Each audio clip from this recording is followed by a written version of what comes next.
Hello everybody, we are here. Welcome to the stream. Ace of Keys, Data Forge. Good to see you. KeyForge indeed, we are here. KeyForge is back for good. But man, it's been a while since I've streamed. Glad to be here. I'm just super excited for KeyForge Celebration 2022. And Ghost Galaxy has been putting out articles that are just chock full of spoilers. They want to show us a whole bunch of the common cards that are going to be in the new set Winds of Exchange before we even get to the celebration. So, I thought, what in the world? I have a triple Key Abduction Martian Generosity deck that I lost upgrade in, and I'm very sad. Oh, that sucks.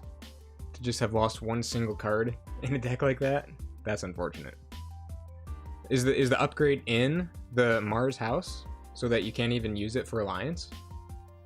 Because if so, that would be really sad. But I thought tonight we could look at these spoilers that they've been putting out. I'm sure a lot of you guys have seen the spoilers already. But I thought it could be fun to just take a look at them here on stream. And then start playing some KeyForge. So the first article showed us some spoilers from Brobnar and Sanctum. Sanctum is my favorite house, so I was very pumped to see that they spoiled some Sanctum stuff. But our very first spoiler here is the one and only Krog the Clumsy. Krog the Clumsy at 7 power with splash attack 2. So now instead of saying like this creature deals 2 splash or like 2 damage splash, whatever it was a longer phrase. They condensed the phrase down into just splash attack 2, splash attack 3. But if you ask me, this is the firepower that I want to be seeing from Brobnar. 7 power, that's a lot of power, and it deals 2 damage splash when it fights. Like, that's so good. That's so good. That's the Brobnar we want to see. That's like a return to old classic Brobnar. None of this 4 power Alaka nonsense that's just useless. This will do some damage. Yeah, it's pretty much Mega Cowfine that deals splash damage. And you don't need the stupid Cowfine's Brew in order to have it. So it's super cool. It's a containment field. Oh, dang. So it is missing a Mars card. So even an Alliance is not working out. That's really sad. I think I lost it at my brother's old house that he currently doesn't live in. That is unfortunate. Dang. So that's the first spoiler. Second one is Shockherder. 3 power, Goblin, deploy, play, ready, and fight with a neighboring creature. Again, that's just solid Brobnar. Brobnar fighting. The Shockherder itself doesn't have to have a ton of power because it's making its neighbors fight. So if it's like more Brobnar creatures that are out there that the Shockherder is readying, then I mean, those are the bigger creatures that are Ganger Goblin, Crash Muldoon. I know. It's just Brobnar is finally fighting. Yeah, I like them so far too. I think they all look really cool. Ready and fight with a neighboring creature. It sort of made me think of the Grey Rider at one point, since it sort of does a similar thing, but that's with play, fight, reap, and it's only 2 power. But I like this guy too. I think he's really cool. So there's a Shockherder. We also got... Alright, so this is a really cool thing about Winds of Exchange that I'm looking forward to. That it looks like each house is going to get a common creature that enhances, or that adds enhancements to the deck. So for Brobnar, Rowdy Scald at 4 power enhances an Ember bonus and 2 damage icons. Damage, obviously, very fitting for Brobnar. And then just also an Ember. It's like, I'm never going to be mad to see some extra Ember in my deck. Historically, I feel like creatures, particularly the creatures that just only enhance things, have been sort of just underwhelming. I think of like Mutant Cutpurse, just this vanilla 3 power Shadows creature that only enhanced 3 damage icons. Like, nobody likes him. Nobody likes Mutant Cutpurse, unless there's like a Vault's Blessing or a Dark Ember Vault to go along with him. But I mean, this guy, he's 4 power. I mean, he's just a Brobnar body that adds 3 enhancements. And once we start looking at the other houses, I think there are some other examples like this that are even better than Rowdy Scald. I also love the flavor text. for this guy. He didn't get into Bracken. He bombed his audition. And he's literally like throwing bombs into the fire in his artwork. It's so hilarious. Alright, next up we have a couple of them here. We have some actions. Press game. Make a token creature. If an enemy creature was destroyed this turn, archive press game. So this is another card that looks to be, it's going to be sort of a pattern throughout all the houses of the set, that they're all going to have a card that does something similar to this. Or it makes a token creature, and then if a certain condition is met, then the card gets archived. So with Brobnar, it's make a token creature. If an enemy creature was destroyed this turn, archive press game. Obviously, that's perfect for Brobnar flavor, destroying stuff. And then it gets archived. Mutant synergy can be huge, so they have to be better to make up for having less useful traits. Yeah, exactly. So the thing is with cards like Press Gang and then the other cards similar to it that we'll get into with the other houses, I just wish they had an Ember Pip on them. They make me think of Portal from Unfathomable, which, if the tide is already high when you play, it gets archives, but it's really good because it also has an Ember Pip on it. So you can keep recurring it for that extra Ember Pip, and it just keeps getting thrown in the archives. So that's how I feel about Press Gang and then the future cards, is that I just wish they had an Ember Pip, so that there was more value when they are put in the archives, and then when you pull them from the archives to play it again. You do get a recurable token creature maker card, but it's just lacking that Ember, I guess. I have a feeling they want to make Brobnar very good, seeing as how mediocre it was previously. Yeah, Brobnar had better come back Bane. That's all I've got to say. Brobnar had better be so good after the disaster that they were in Worlds Collide. So yeah, we have Press Gang, we have Ragnarok Prep. Make a token creature. Then if you control more creatures than your opponent loses 2. So another token creature creator. This one sort of reminds me of Overrun, but looks like it'll be way more consistent than Overrun. It looks like a combination between Overrun and, well, I guess Smith gained you 2 Ember. This one makes you lose 2 Ember. So it's still very much its own card, but free token creature maker, Ember control under the right circumstances, and it has a mechanic built in to get you to more creatures than your opponent by having you make a token creature. So I like that one. Might Club. Action, ready and enrage a creature. It's an artifact. In the discords, I must say I have seen a lot of opinions about this card. Some people think it's better than Gauntlet of Command. Some people think it's worse than Gauntlet of Command. I don't know. See, I really liked Gauntlet of Command because it allowed the out-of-house stuff. You could use creatures off-house with Gauntlet of Command. This one, you can't so much. Because if you ready an off-house creature, unless you have other cards that will let you use that creature, then I mean, Might Club isn't actually letting you use it. It'll just end up enraging it. So it's sort of, you could use it to enrage an enemy creature that has a nice reap effect or that's really low power, or you could use it to ready and fight with one of your other dudes, because I mean, if you enrage it, you'll want to be fighting with it. So I think it has its uses. I do think I'd prefer Gauntlet of Command, but I think this one also has some versatility to it. Revered Monk. Revered Monk gets +2 armor for each of its Sanctum neighbors. It's somewhere between Irestaff and Gauntlet. Yes, exactly. Somewhere in between there. Revered Monk. I was super sad to see this as the first Sanctum spoiler, or like common spoiler for these articles, because this does not look like a good card. If I'm being honest with you, I do not like the looks of Revered Monk. In the end, it's just a vanilla 4 power, 4 armor creature under perfect circumstances. And I don't know, that just doesn't seem great to me. And then at its worst, it's just a 4 power creature. Like, it's just not doing anything. Maybe it'll be good to capture something onto. Maybe there are other cards in the set that reward you for having creatures with lots of armor. I mean, because Sanctum has done that before. Urian the Circumspect and Larry of the Lake providing that extra armor, stuff like that. So maybe there will be cards that reward you for having lots of armor on your creatures. And in that case, Revered Monk and potentially having multiple of them, that could be pretty solid. But we haven't seen anything like that yet, so I'm not sure. The flavor text of this card is interesting too. As the power of the Red Shroud faded, the Grey Order rose to fill the void. I don't like it standalone, but if we get reprints for all the cards that give bonuses for how much armor a card have, it might be good. Yeah, exactly. That's what I'm thinking. And then alright, so now here's another one of the common enhancement creatures. Cassiel the Benevolent, 2 power, 2 armor, enhance an extra ember, and then 2 capture. So very much Sanctum flavor, the 2 extra capture, and then an ember on top of that. We're getting a lot of huge creatures in this set, so some have to be a little bit smaller. Yeah, definitely. And here's an example right here. Cassiel the Benevolent. Obviously, like, if you have 3 of this in your deck, I mean, that's going to be 6 capture bonus icons and 3 extra ember. I mean, that's pretty solid. And it's just a body on the field. You know what I mean? Like, you can use it to reap, you can use it to do stuff. Alright. Now this one. This one has to be one of my favorites so far.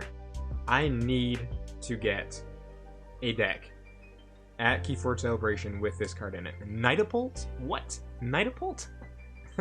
That's so funny. Action. The next time a friendly creature enters play this turn, you may have it enter anywhere in your battle line. Ready? That's insanity. That's so good. That's so good. I mean, so it'll be good. So I mean, it's gonna be for Sanctum creatures, obviously. You're gonna be deploying a Sanctum creature anywhere in your battle line, but then the fact that it can enter play ready is so good. So imagine Nidapult with Zephon the Opulent. Yeah, exactly, and it's a common as well. So I mean, you action, deploy the Zephon the Opulent wherever you want, and then you can reap with it. Reap with it on that turn for 3 ember, as long as you have another token creature in play. Like, that's wild. I mean, that's just one use out of it. I can't wait to see what other sort of Sanctum creatures that Nidapult will be phenomenal with. I'm sure there's going to be so much combo potential. This card as a Maverick as well would be amazing as well. Yes, that is so true. As a Maverick, Nidapult would be insane. I'll bet you if somebody pulls like an Equidon Nidapult, I mean, because from what we've seen so far, Equidon has some pretty solid creatures. I'm thinking of things like Transitory Philosopher. I think that's the one that has the action ability of like steal one for each artifact the opponent has. I think that's the one. Either way, there's an Equidon creature that does that, I'm pretty sure. So I mean, being able to just deploy that and instantly do that, that's crazy. So I'm really excited to see what Nidapult can do. Retribution. Now this one, I'm not a huge fan of. If there are more enemy creatures than friendly creatures, destroy an enemy creature. You do get an ember for playing it, but I mean, it is solid creature control. I mean, just straight up destroy a creature if the opponent has more than you. Yeah, basically a golden spiral that doesn't exalt. Yeah, something along those lines for sure. Yeah, it is interesting seeing more angels represented. I didn't even think about that. You definitely do not get to see them very often. But I mean, obviously I just think of Numquid the Fair when I see this card. Like, Numquid is a rare and is a creature, and so you don't get an ember for playing it. So this one, at least you get the ember, but you just get to do pretty much Numquid's Affair once. Numquid the Fair's effect once, is what I meant to say. So that one looks okay, I guess. Muster. Play make a token creature. If your opponent has more ember than you, archive muster. So like, recruit. What's it called again? Oh, Press Gang. That wasn't even close. Press Gang. So like Press Gang, this is Sanctum's conditional token creature card. It looks okay. Again, make a token creature if your opponent has more ember than you. Archive muster. It's alright. Again, I just wish I had an ember pip. But I think that's cool. Especially if you have, like, Cleric, the token creature. Because then you could... Oh, well, maybe not, though. Because Cleric would capture one, which would make it harder for the opponent to have more ember than you. Yeah, these Sanctum cards do seem pretty darn solid. A lot, like, all of them seem really solid so far. Now, this one... This is probably the Sanctum spoiler I'm most excited for. Membership Drive. Play make a token creature. Gain 1 ember for each friendly token creature. So, I mean, I'm saying if you have a deck that can push out token creatures really frequently, so you tend to have lots of token creatures on your board, and then you membership drive for like 7 ember, that's insane. That is some of that classic Sanctum burst that we used to see back in the days of Coda. I mean, with cards like Glorious Few. Free Markets is reminiscent of that as well. But I mean, I think Membership Drive could lead to some really massive bursts. And if it's a common, getting that in multiples, potentially. Yeah, exactly. Free Markets for tokens. So I mean, it may be limited to one per deck, but maybe not. In that common, you could see like 3 of these. So I mean, if you have like 7 token creatures out there, and you drop 3 of these, that's like 21 Ember.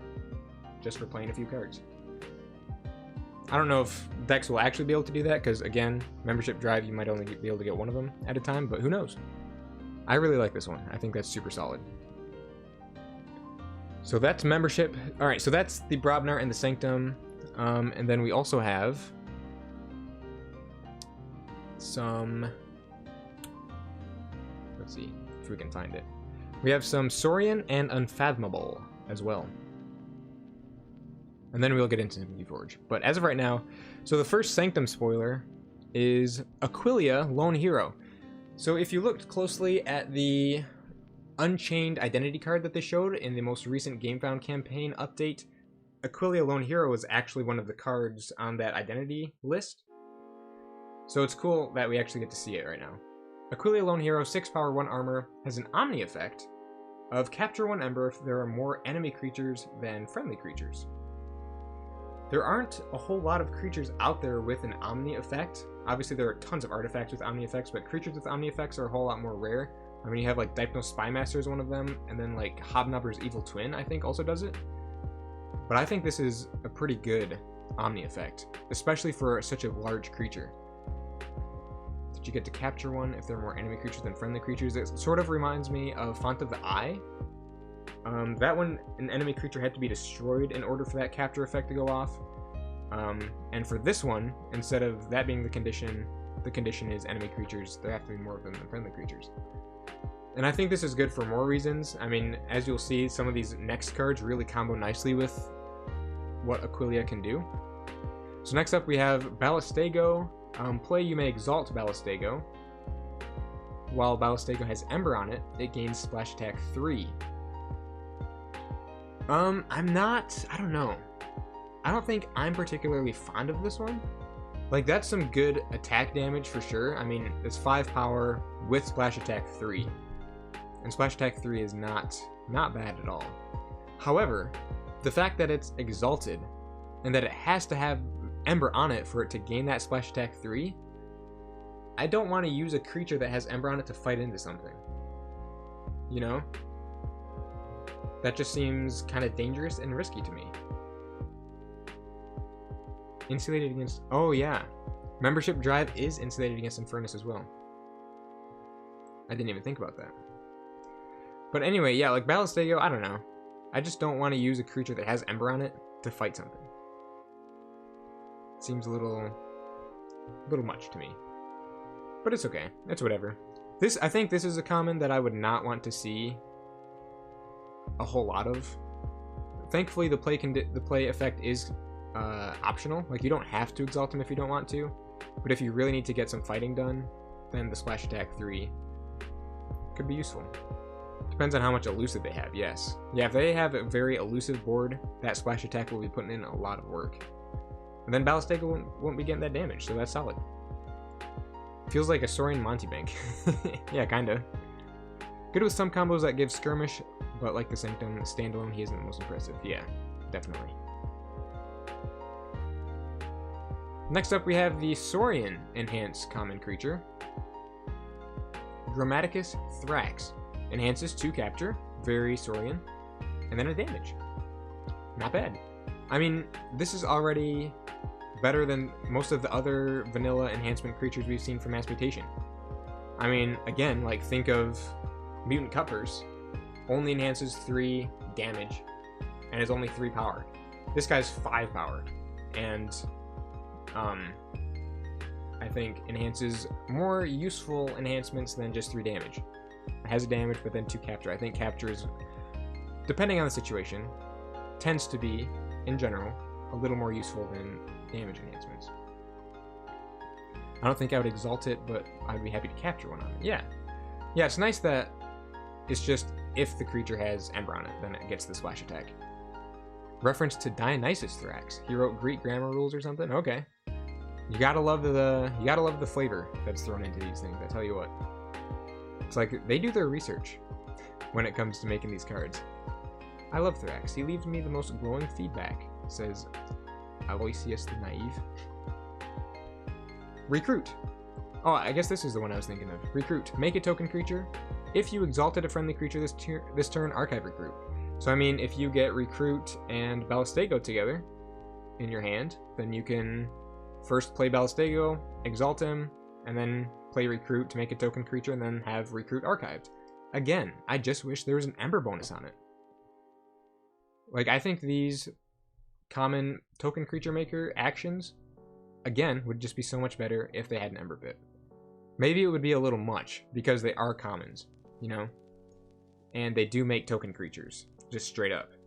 So an Ember Pit might be a bit much, but I feel like I'm just missing the Ember Pit. I don't know what to say. Next up, now this one I'm excited for. Symposium.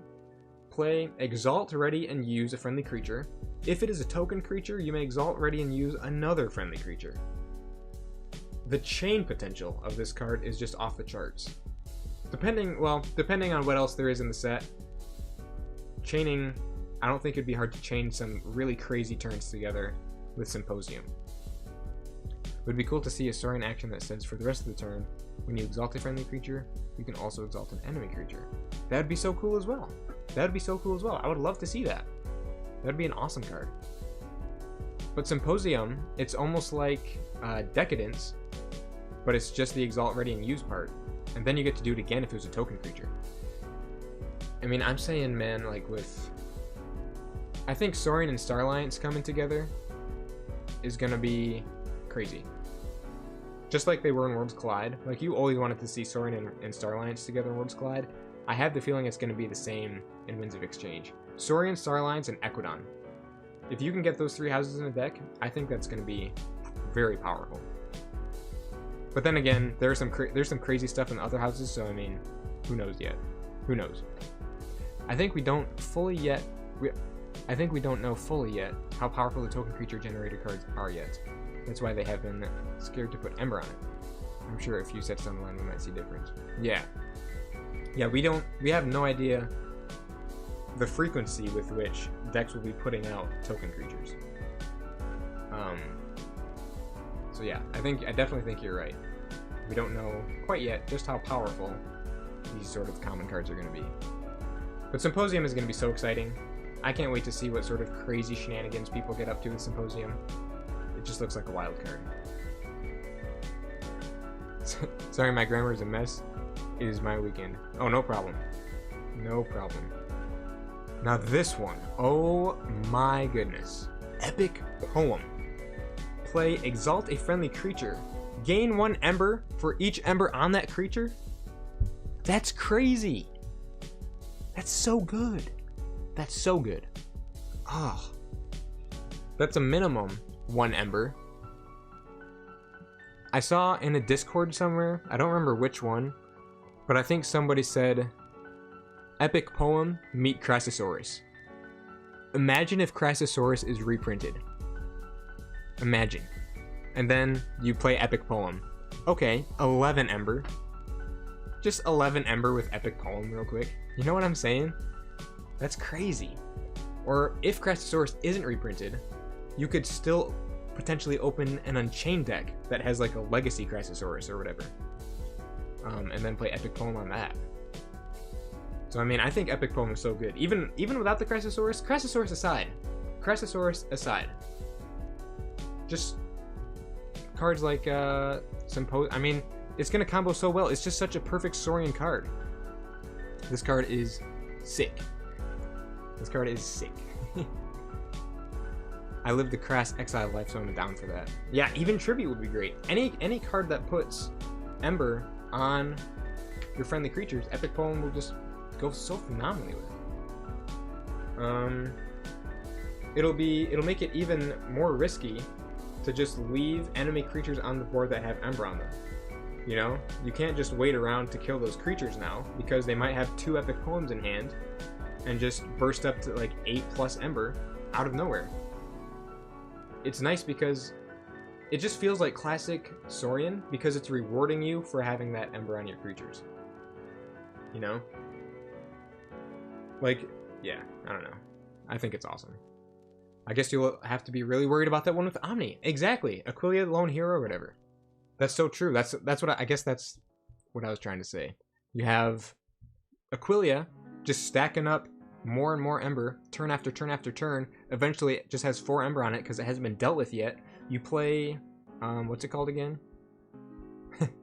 Epic Poem. You play Epic Poem, exalt it, gain 5 Ember. Burst. Burst right there. So good. I'm so excited for this card. It looks so fun. The crowd began to thin out around the 3-day mark. Alright. On to Unfathomable. Yeah, Saurian Omni is nuts, right? So now we have Covetous Hema. While Covetous Hema is not on a flank, it gains Elusive. Play Capture 3 Ember. Who's to know what other Exalt Capture they have planned to come back? Exactly. It's like the reprints that they have. Like, it's just such a good card. It's just so good. Charette, but better. Yeah. So Unfathomable gonna be nuts this next set. So I like this one. It, for me at least, it looks most like old Bruno. But doesn't always have the elusive. It has to not be on a flank in order to gain that elusive. In which case, it's pretty much old Bruno. I mean, that's just some solid Ember control. It's like Photic Raider got the +4 power when the tide was high. Otherwise, it was just 2 power. This guy gets potentially elusive and captures 3 instead of just 2. I really like this guy, and I feel like I've seen his art somewhere before. Like, wasn't he like on a box somewhere for some Dark Tidings related thing? Because I feel like I've seen that somewhere. I don't know where. But I like him a lot. I think it'll be nice just to be able to throw down some of that Ember control, capture 3 Ember, take him off a key. Alright, moving on. Now this has to be some of the most beautiful artwork I have ever seen in KeyForge. Like, this has given me some major, like, Ghost Hawk or Fifaldi vibes. Kamalani, destroyed, make 2 token creatures. So, at common, 4 power isn't too difficult to remove from the board, and it's a free token creature maker. You get to make 2 token creatures out of it when it's destroyed. Liga, I'm not even going to try to pronounce that last name, is an amazing artist. I absolutely agree. That's so good. Such a gorgeous card. Man. So, there's another card further down this list that is going to combo so well with Kamalani. First off, we have the Unfathomable enhancement creature. Enhances double draw and a capture. Legal Milkshake, what a name. I have no idea how to say her name either. Yeah, I'm not even gonna attempt that. But Kelpminder. Alright, Kelpminder is literally just a better Infomorph. Infomorph was 4 power, enhanced 2 draw icons. Kelpminder has an extra power and throws on the capture bonus enhancement on top of that. It's so good. Obviously, Infomorph was a mutant, so it had that mutant synergy with the rest of the set. But Kelpminder just has that extra power and that extra enhancement. And I do love the flavor of this card, referencing that painting of like the 2 people in the farm. I think that's really funny. Grant Coral's famous painting of a farming couple put a friendly face on the mysterious Aquans. It's just so funny. I love that. What a great reference. So Kelpminder, love Kelpminder. And it's just 5 power. Like, that's just a 5 power body on the board at common. So I mean, already that's like a sizable board. So I'm excited for Kelpminder. He's pretty cool. Alright. This next one, Initiation. So here's the Unfathomable token creature maker. Yeah, all the captures increasing Saurian's energy. There are a lot of capture bonus icons that we've seen so far. Make a token creature. If you have fewer than 4 cards in your hand, archive Initiation. So this one is interesting. The fact, like, that's interesting for Unfathomable. Having fewer than 4 cards in your hand. So you have to have 3 or less cards in order to archive Initiation. So hopefully you have a decent amount of other unfathomable cards in hand to start putting this stuff out. I also saw somewhere that Kamalani and Initiation obviously are both going to be really good with like cultist decks. It'll be easiest to get Tangaika out there with all this unfathomable creature or unfathomable token creation. Tangaika might come out a little more consistently.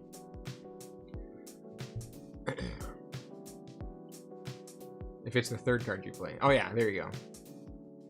Or have Chains from Raising the Tide. Yeah, that could work as well if you're up against a Dark Tidings deck. So this next one, okay, hold on a minute. This next one, I'm just about as hype for this next one as I am for Epic Poem or Membership Drive.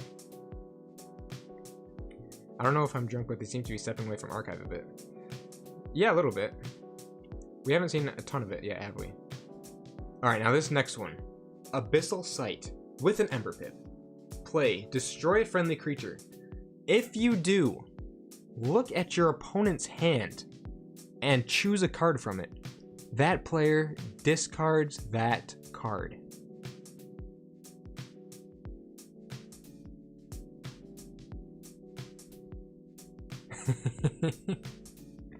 Can we just look at this card for a second and just appreciate this?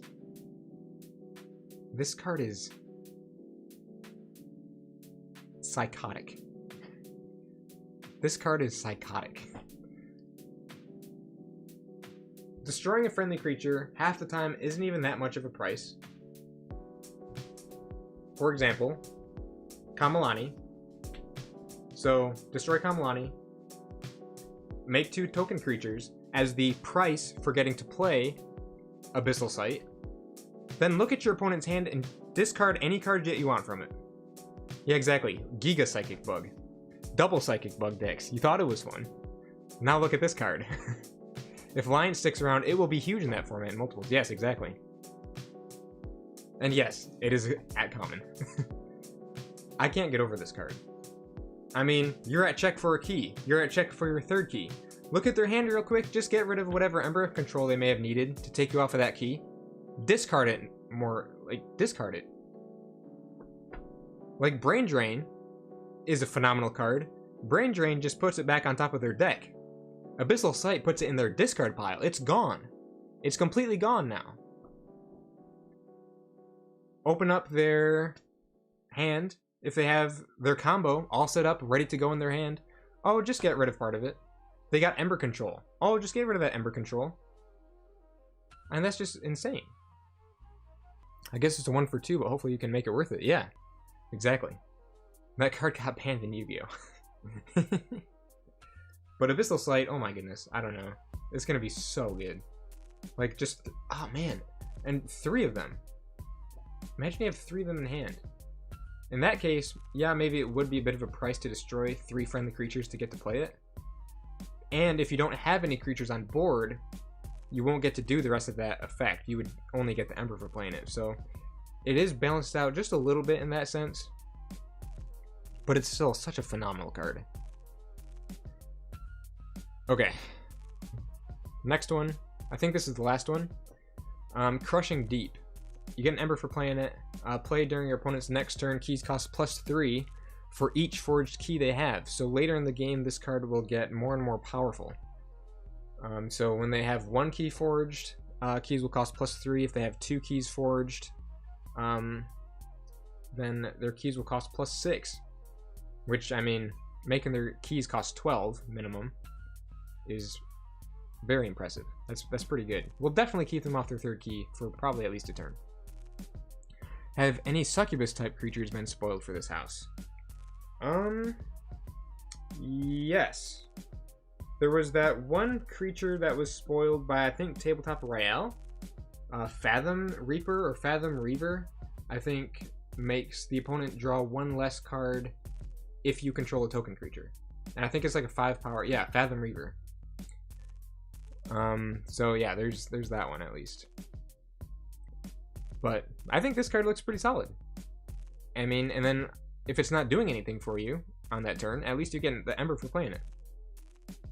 I don't understand. This worked perfectly in a vacuum. That flavor text is awesome.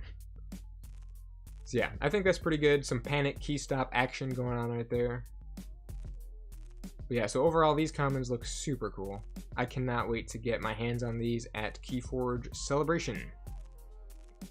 That could be oppressive combined with Abyssal. Yeah, it definitely could be.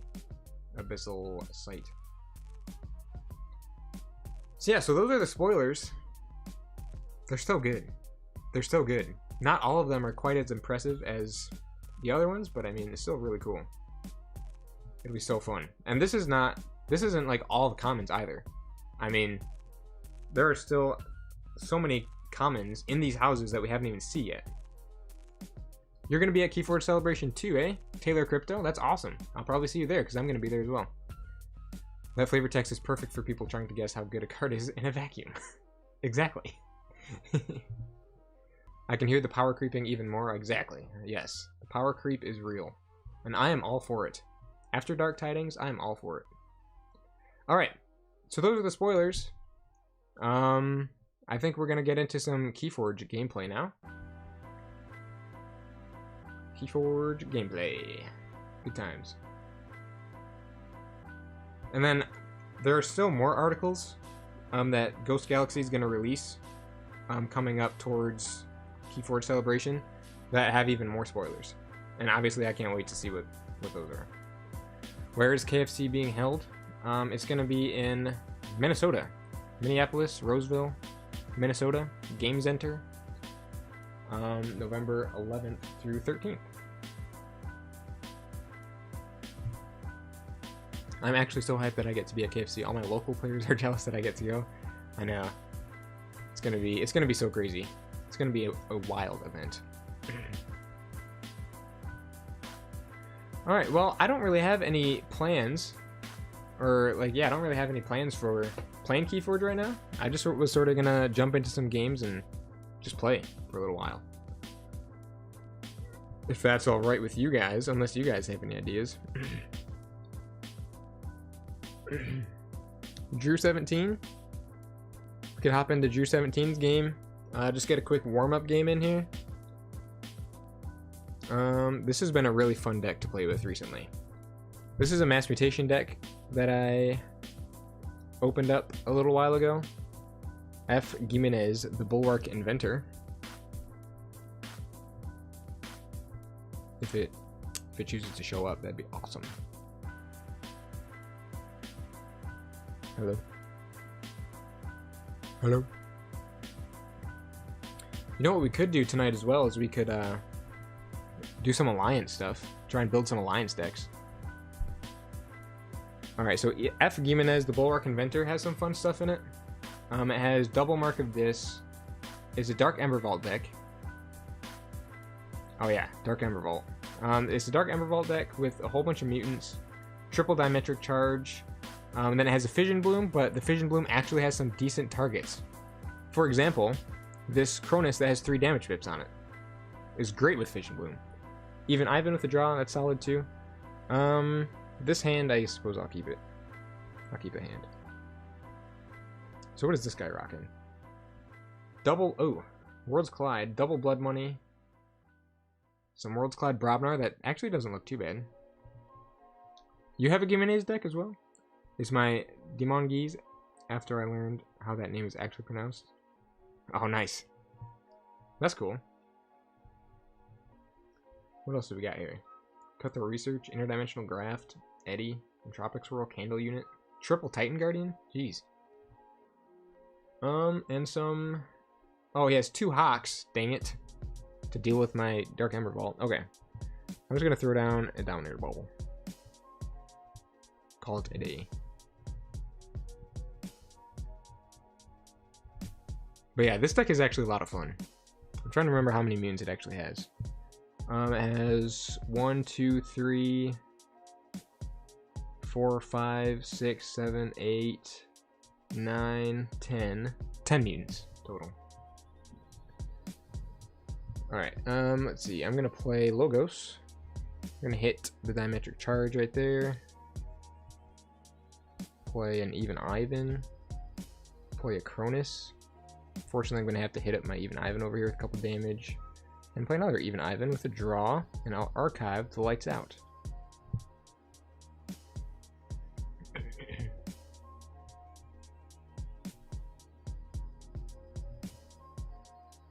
So yeah, maybe after this game we could do some alliance stuff. Or I actually have like a whole list of like 20 plus alliance decks, of like potential alliance decks that we could take a look at.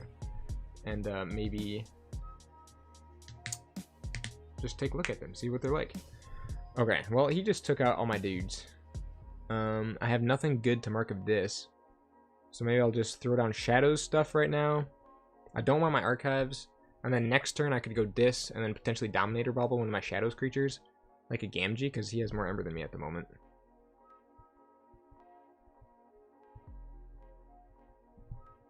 And we drew into more Dis stuff, very nice. Okay, yeah, we could look at some Alliance stuff for sure.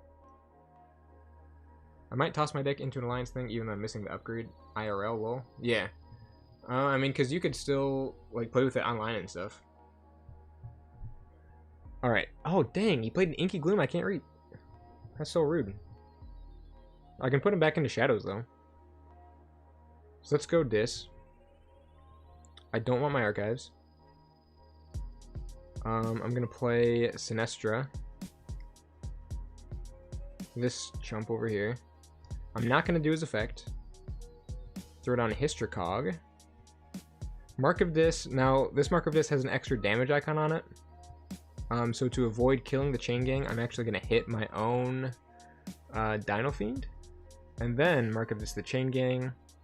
Dominator Bauble. Let's go with the Nexus into the Chain Gang. Now he has to go Shadows. Wow, he played another Inky Gloom. That is so sad. In that case, let's just get some more creatures on the board, I guess. Opportunities to capture one, maybe onto the Sinestra. He doesn't have any board wipes in this deck, does he?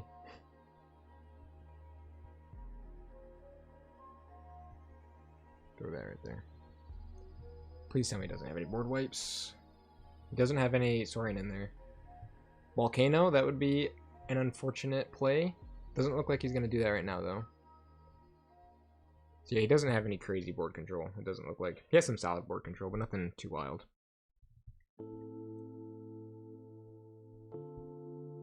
What's happening right now?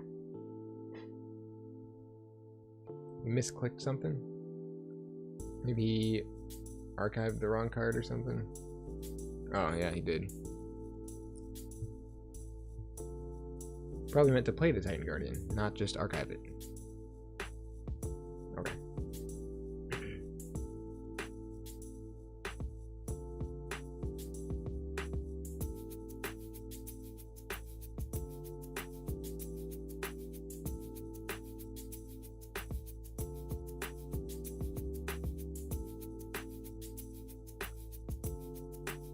But yeah, I'm so excited for KeyForge Celebration. What is happening right now? Why does he need manual mode again? Bruh.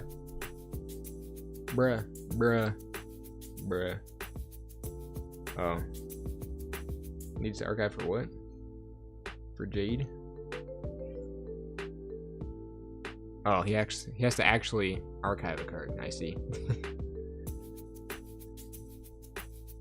Is it gonna tell me what card he archives though? Nope, it doesn't. Perfect.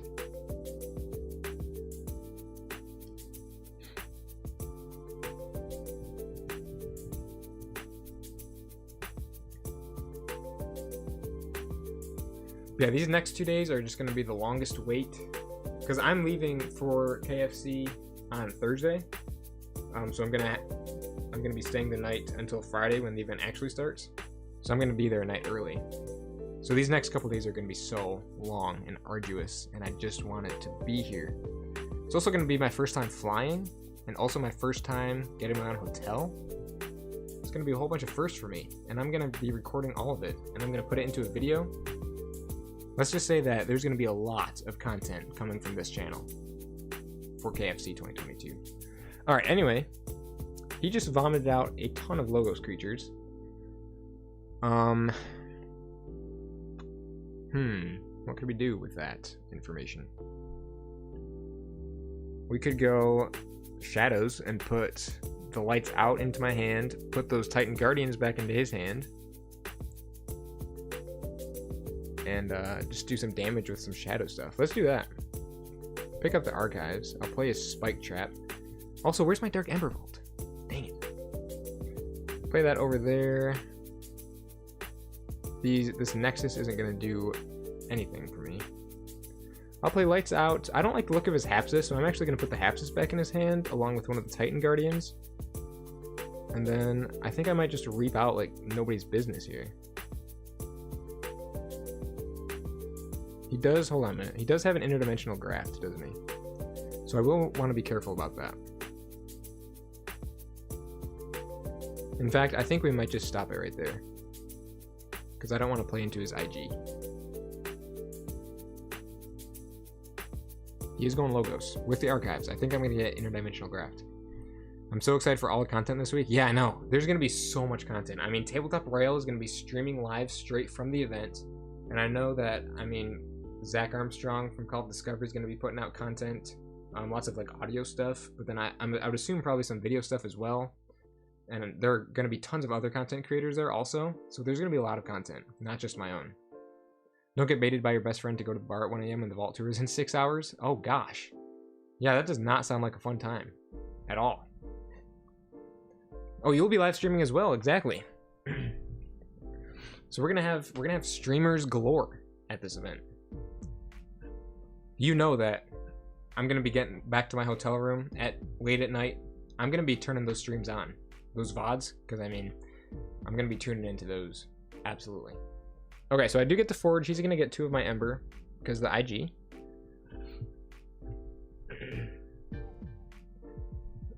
Let's go house this. Oh my goodness, look at that logo sport he has. That's terrible.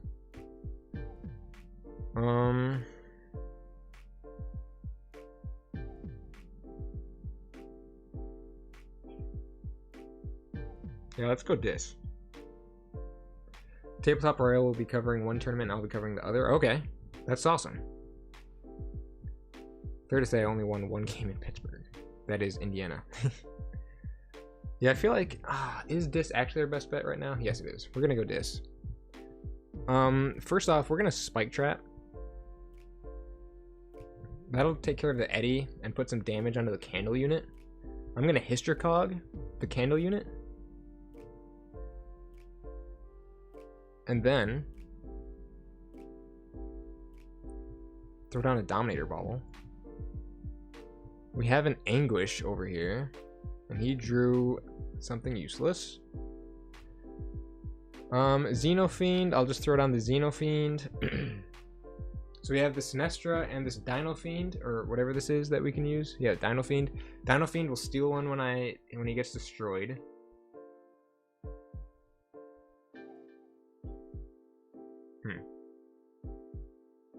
What could I do right now? Okay, here's an idea. I could Dominator Bauble this Gamgee and Reap to steal one. And then I could have Dinofiend fight one of these Titan Guardians. That'll take him off check. He's gonna have a big Logos turn coming up here, but that's okay. I think I'm just gonna Reap and end the turn right there. So they're going Logos. We drew into a Mark of this, so we might be able to answer his Logos turn with another Dis turn. And we have the Anguish to potentially make his keys cost more, so we got some options. There will be so many streams going that their internet connection is going to mess the bed. Exactly. This is true.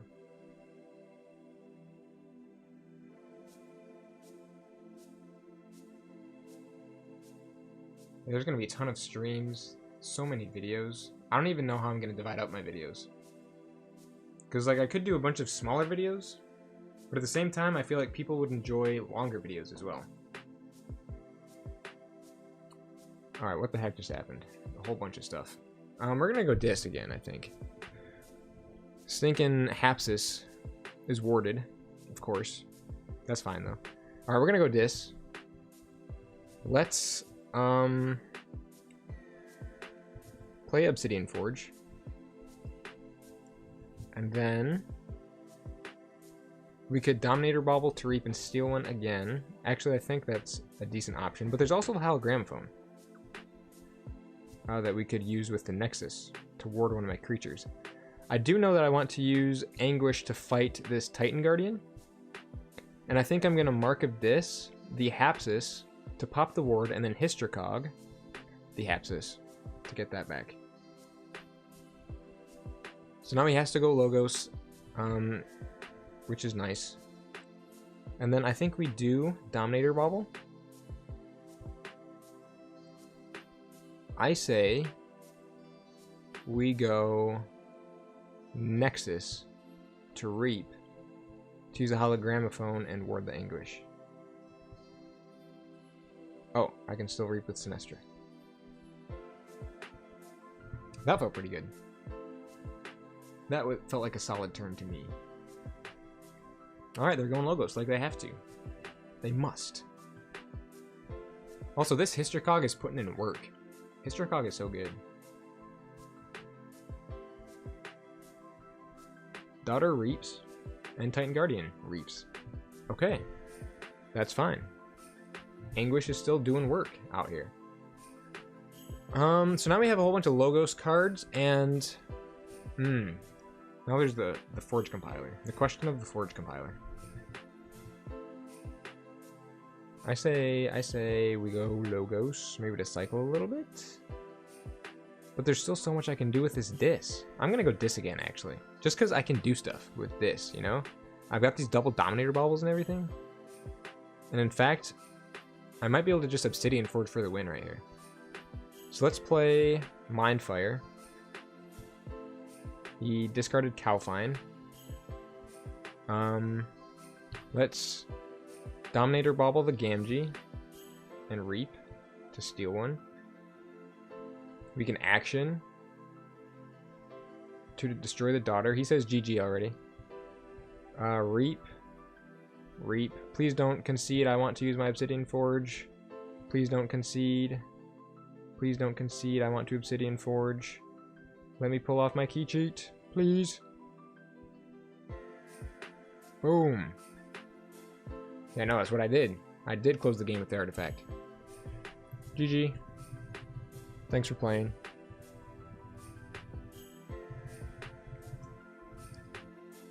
Gotta love Obsidian Forge. I love Obsidian Forge. It's my favorite key cheat, far and away. I love it.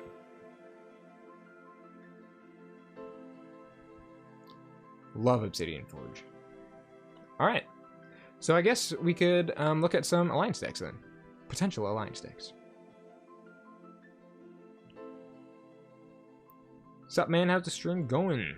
It's going awesome. How's it going with you, Billy? Glad to have you in here.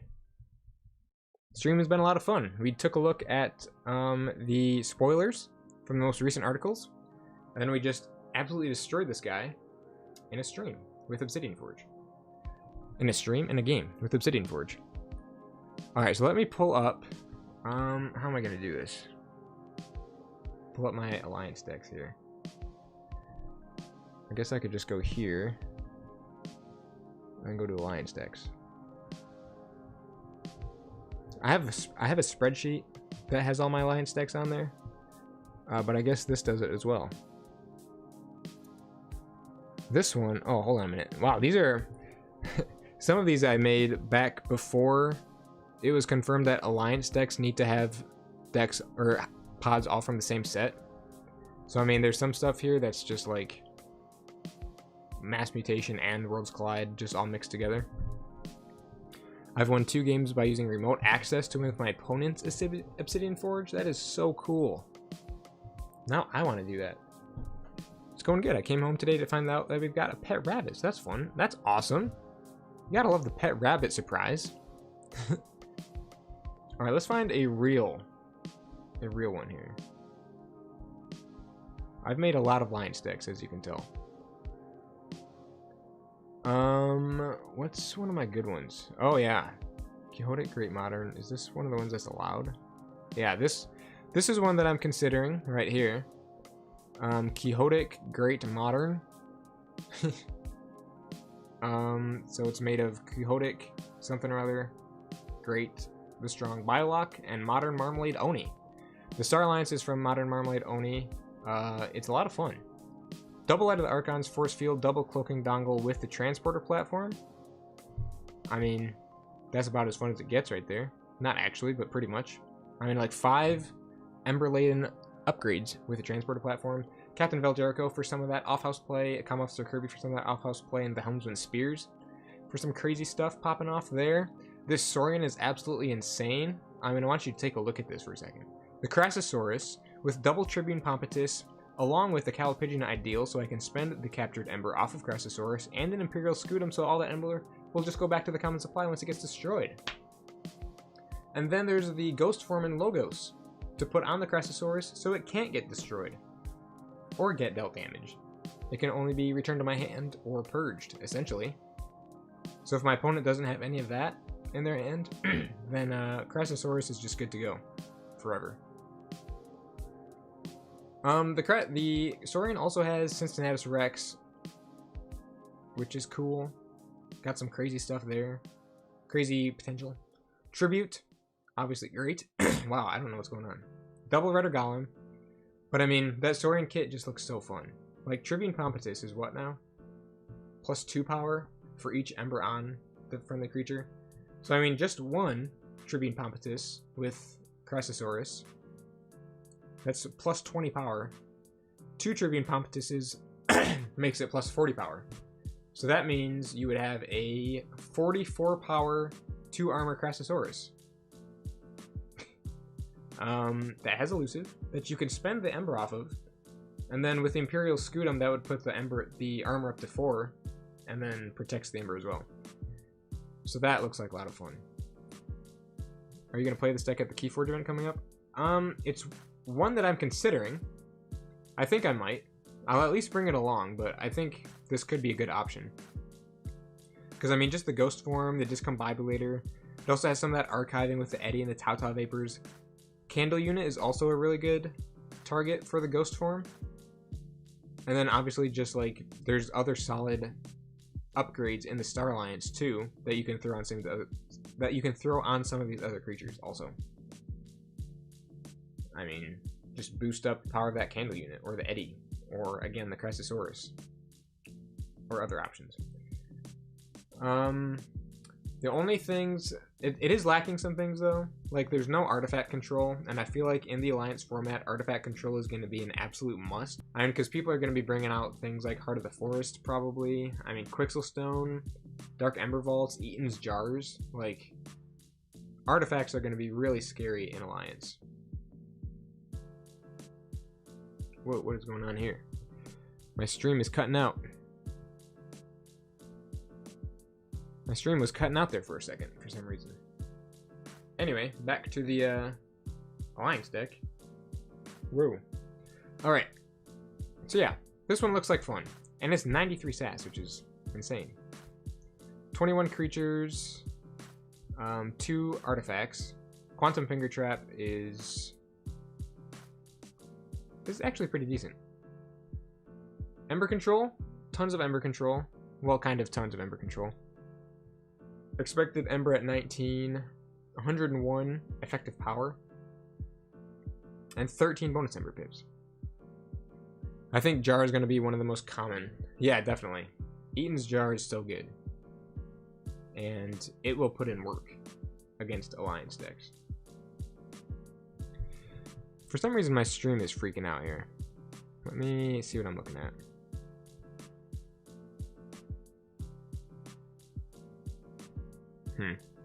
I don't know why my stream is messing up. Sounds like somebody might be streaming something downstairs, so I do apologize for that. Alright, let's go back to my other Alliance decks here. Might help if I close out of that.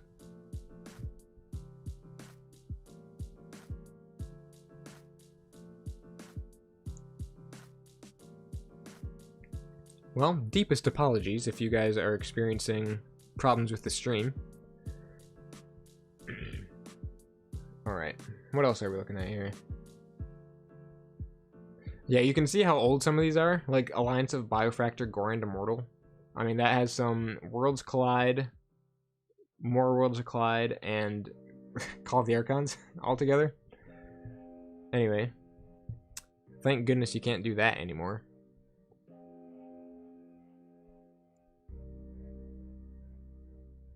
Oh, this one. This is an AOA Alliance deck that I was considering.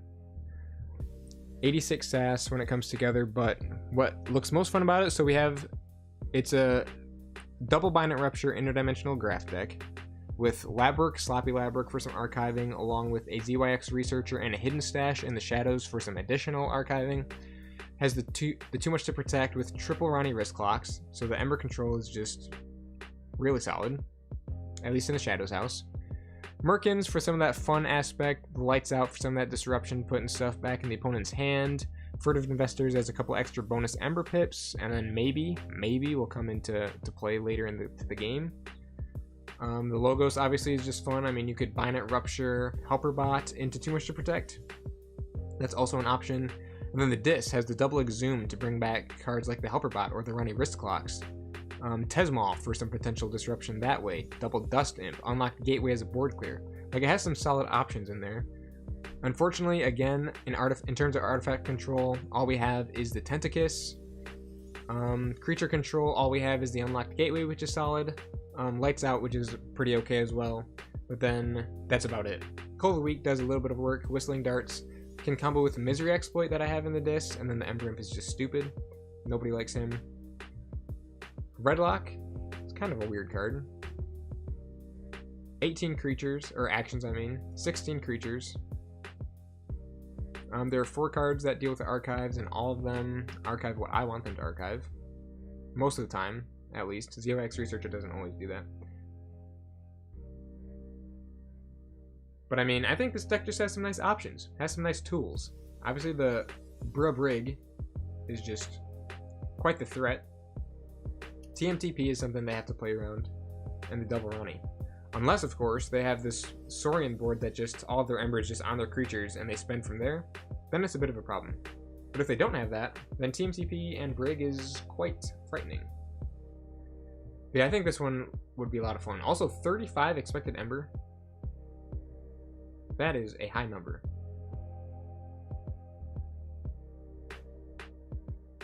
So yeah, this deck looks like fun. I would definitely be down to give this one a shot in Alliance. What else do we have here? What else are we looking at?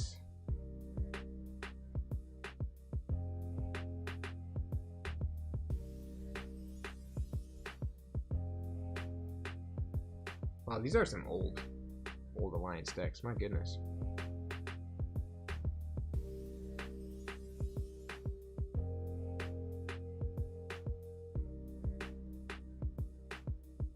Oh yeah, I think I shared this deck in a Discord somewhere, but I just threw this deck together for the sole reason of just making creatures as big as possible. In my Dark Tidings display opening video, I opened up this Evil Twin deck with this ridiculous Star Alliance kit. So it has the Z-Force Agent 14, obviously all 3 of the Z-Force upgrades, but then also double Embervac, Light of the Archons, and Countersuit. All as extra upgrades to throw on that thing. I mean, it's just so many upgrades on whatever creature we want. Light of the Archons boosts up that power like crazy. Also, the Captain Vel Jericho is just such a good card. CXO Tabor. But that's just the third of it. Because then you also have this Untamed. This is one of my favorite Untamed houses that I have in my Dark Tidings decks. But it has quadruple Mookling, but then all sorts of ways to boost the power on those Mooklings. So you have a Genetic Drift as one, Growth Surge as another, Primal Relic gives 3 more, Double Flumph potentially can also give some stuff, some extra power in there. So there's all of that extra power, all of the extra power in the Star Alliance, and then over here in the Saurian, there's the Primus Unguis with double reach advantage and a Spoils of Battle.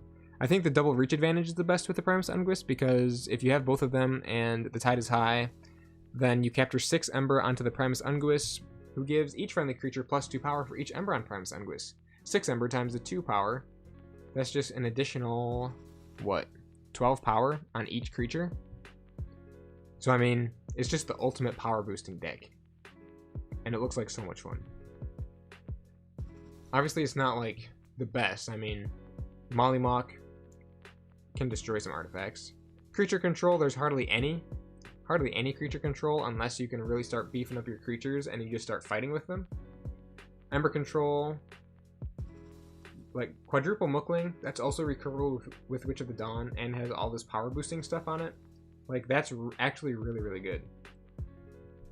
But then also it has that other stuff in the Saurian in particular that can help with that. And then the double Emberback is nice as well.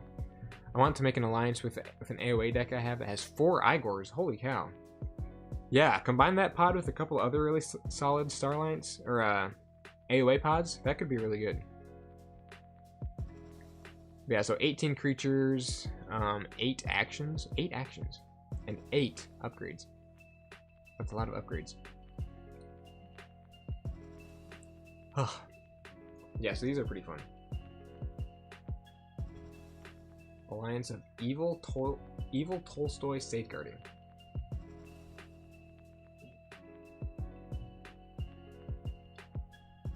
What the heck?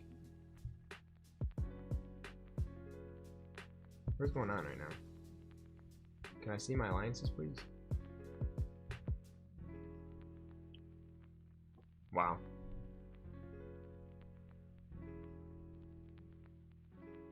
My connection has just gone down the drain for some reason. Here we go.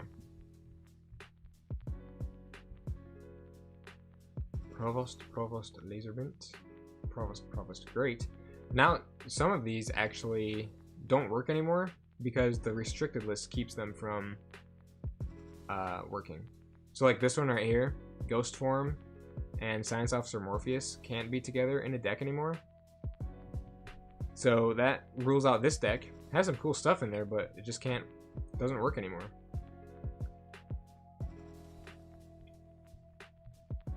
What else do we got here? Oh, this looks like a fun one as well. Cunningham the Elder. It's one of those rare instances where the names of the decks like actually made another cool name. Cunningham the Elder. Alright. There we go. That's what I was looking for. So this one, I used the shadows from that other deck again, with the TMTP and Triple Rani. And also the same logos, with the Brig. But I changed out the Untamed with some kind of weird Untamed. It has Triple Glimmer, but it also has a Punctuated Equilibrium, which means, under the right circumstances, you could potentially just keep on Punctuated Equilibriuming.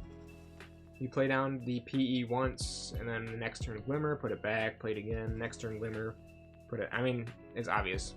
There's also the Nature's Call, so there's like the Glimlock combo, or whatever it's called, that could potentially also put in some work, but I feel like the primary target that I usually use those Glimmers for is the PE. It also has the Emberspine Mongrel, some Punpaka Jaga for some Skirmish, whatever that would do for me. And then the Mimicry, Persistence Hunting. I love Persistence Hunting. It's one of my favorite cards. And Nature's Call for some other cool stuff. So I think, I'm surprised this deck came out to 92 SAS. I mean, that's even higher than the other one that had those same 2 houses. That one was like 86. This one's 92. Or maybe the other one was also 90. I don't remember. 10 Ember Control. It's really just the IG, the TMTP, the Triple Rani, and the Little Nif. So not a lot. Although the control that it does have is pretty solid. 31 expected Ember, not much creature control, which is sad. 15 Ember Pips, 16 creatures, 18 actions. But yeah, just the fact that you can play the PE so many times with this deck is so much fun. And just destroys the opponent's hand time and time again. And hopefully, maybe would get me to those combo pieces, such as the Brig or the TMTP Rani plays, faster and more consistently.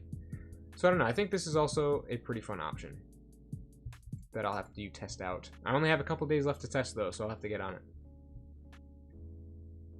What else do we have here?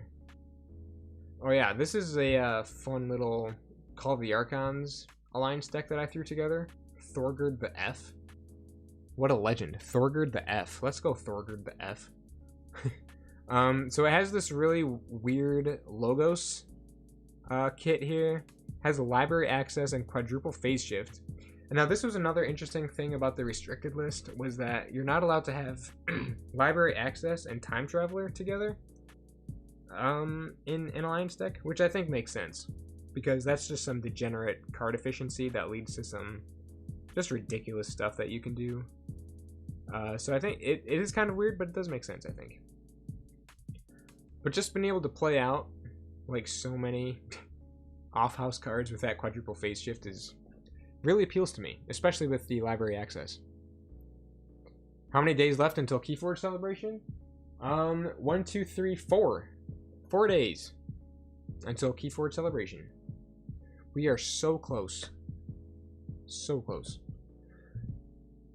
And then this deck also has the Triple Dodger, Triple Urchin with the Fagin, Bait and Switch Old Bruno, and some other fun Shadow stuff. Just classic Shadow's steeliness right there. And a lot of it. And you could probably also play a lot of it with the Logos, because of the quadruple phase shift. There's also the Dis, and the Dis is pretty fun. I don't know why I chose this Dis pod of all the Dis pods I have access to, because this definitely is not my best Dis pod that I can think of. Control the Weak, Double Fear, Double Dust Imp, Hysteria, Dance of Doom. There's no gateway. Like, you need to have a gateway. I should replace this Dis pod with a better Dis pod. For example, what if we... Let me try something real quick. So we need... Alright, I think I know. Let's go to my Coda decks here. We will build an alliance deck. So I think this is the Dis pod that I would want right here. It's a 32 stats Dis pod. This one has the double gateway to Dis with theorize, control the weak with the Western Guntus. Terrifying. Also on the restricted list, the Western Guntus.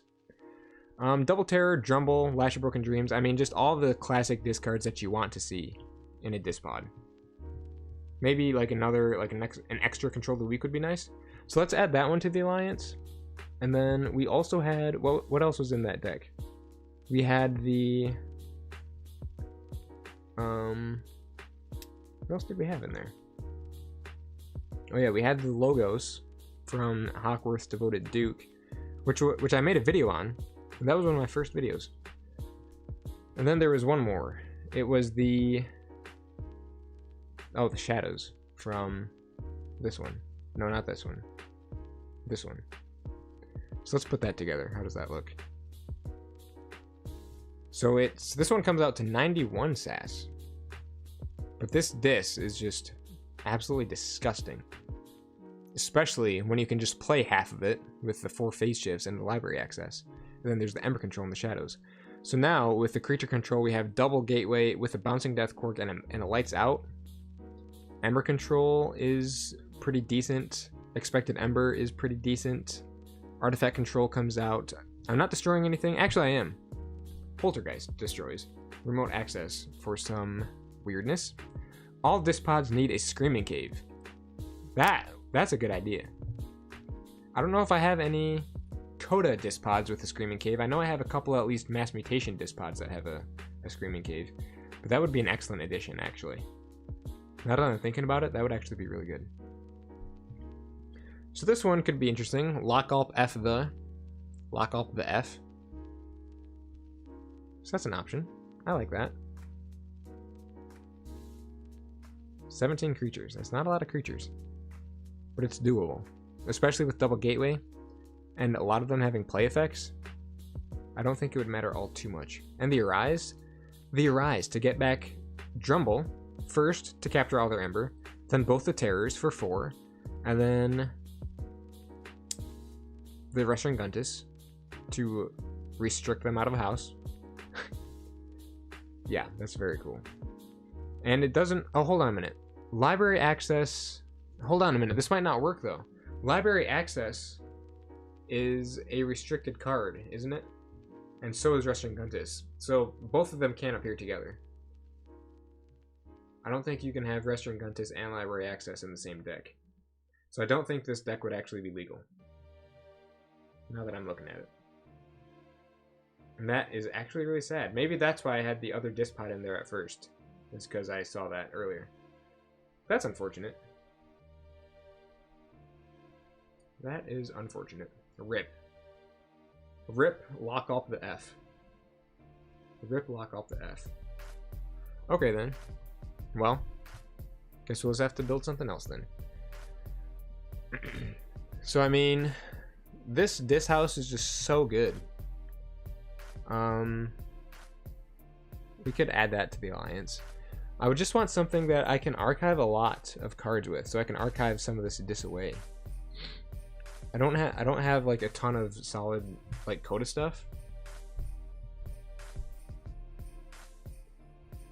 So I mean, excuse me. This one has a Labyrinth. Oh, it also has library access though, so never mind. That one has library access. That one has library access. And that one has library access. I think all my Coda Logos pods have library access in them. So I might just have to go without this Dispod, because everything else has library access. Unless I just choose a different house in place of Logos.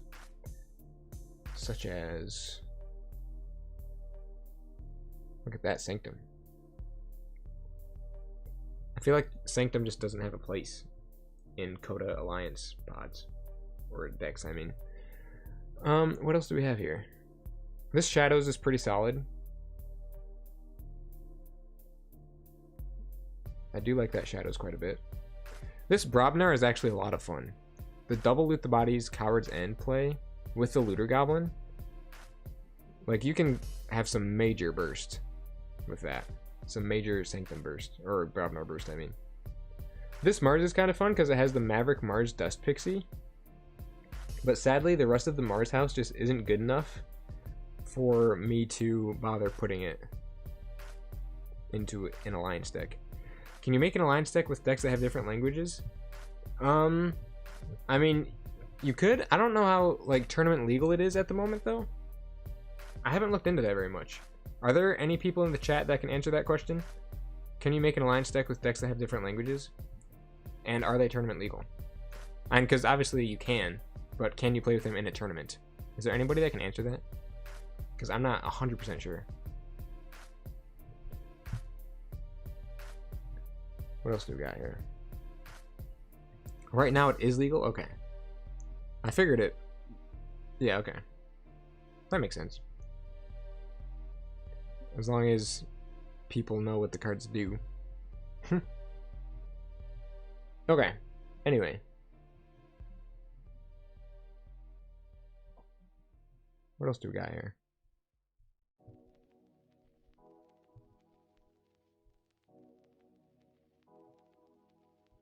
This is some kind of bursty Untamed.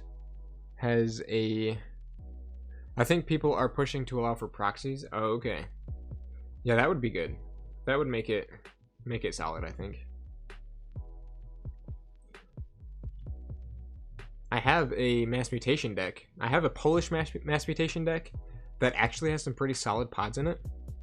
I think I've only constructed like one alliance deck that has one of those Polish pods.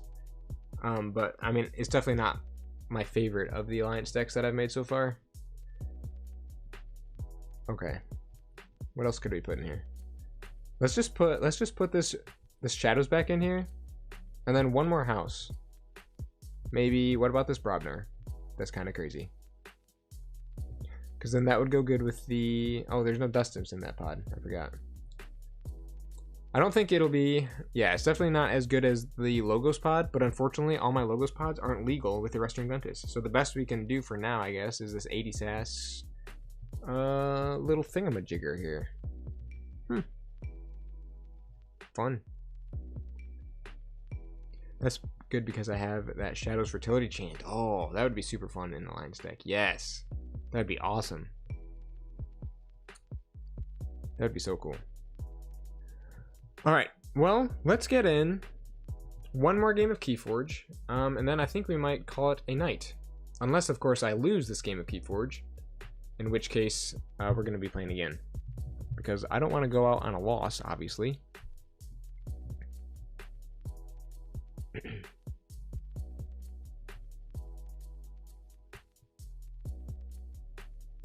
We could just go casual.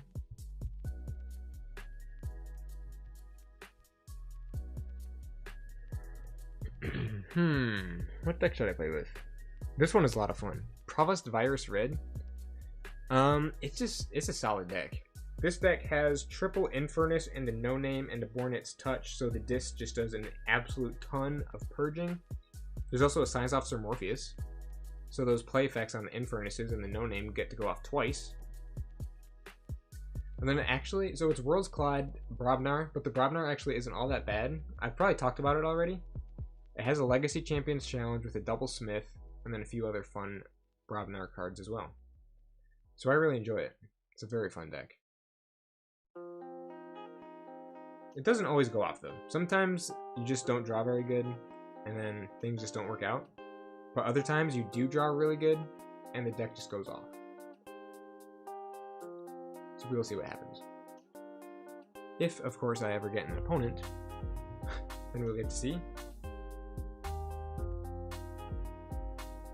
But man, thanks again to all of you guys who have stopped by the stream. It's been a lot of fun. It's been a lot of fun getting to analyze these spoilers and look at some Alliance decks, play some KeyForge. It's been a great stream so far.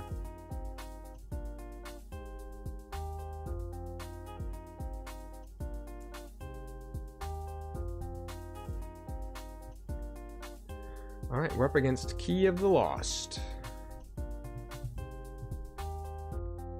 Playing a Mass Mutation deck. What am I up against here? Double Reckless Rizzo, double Shoulder Id. Gambling Den. Ooh, gambling decks are fun. Gambling Den decks are fun. Double Tempting Offer, Saurian Egg. Oh, Amphora Captura. That's ugly. Some other decent Saurian tools in there. Double Commandeer. There's a lot of capture. Thankfully, I don't see any Ludo, so there's not a whole lot of that dump. There is a Monument to Primus. Hold on a minute. I think I'm getting Monument to Primus mixed up with Monument to Octavia. Not Octavia. One of the other monuments, I don't remember. Mad Prophet Gizelhart, Squire Alice. Okay. As for the starting hand,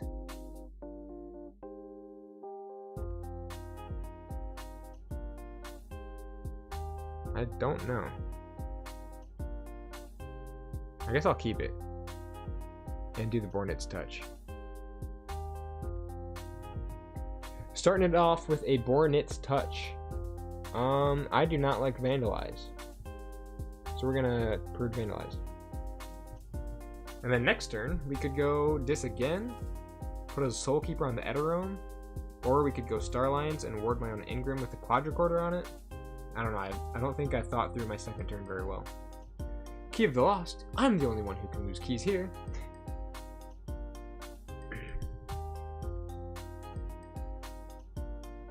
What monument am I thinking of that moves an ember from a creature to the common supply? Is that even a monument? Or have I just lost my mind? I can't remember. I guess we'll just go this, whatever. Eterome, Soul Keeper, discard the Misery Exploit. Wow, I drew my Champions Challenge and my Volcano, just like all right next to each other. That's kind of unfortunate.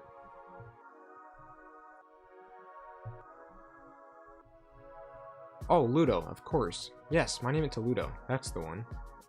I could not remember that one for the life of me. Jeez. We got a Mad Prophet Gizelhart. We got a Squire Alice. Seraphic Armor.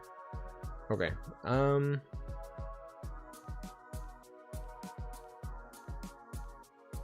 That's kind of an interesting turn here. Let's go Brobnar, I guess. Champions Challenge. That guy, and then they fight and everybody dies anyway. Throw down the Mog Hunter. Discard Volcano. Discard Tremor. Whoa, that is a Starline's hand right there. I'm glad they don't have any Starlands in their deck, because that means I can safely throw down my Uncharted lands. Which is just... Where did I put that in my artifact video? Like A tier somewhere, probably? Definitely either high A tier or low S tier for Uncharted lands. I don't remember though. Somewhere around there. Probably A tier. Booby Trap, Tempting Offer to put Mog Hunter back in the hand. Reckless Rizzo. Oh. That actually kind of hurts. I don't think I have a way to deal with this Reckless Rizzo at the moment. Well, in that case, let's just make as efficient of a turn as possible. Throw down the Uncharted lands, throw down the Morpheus, the Medic Ingram, and that will ward both of them, the Stealth Mode, and put the Quadricorder right there. Sadly, now he gets to steal 2 from me, because I didn't have a way to deal with that Reckless Rizzo. That's unfortunate. Oh, they're going Saurian. Interesting. Discard Stomp. Oh, great. What's coming? Why would he not play Stomp? Why would he not play Stomp?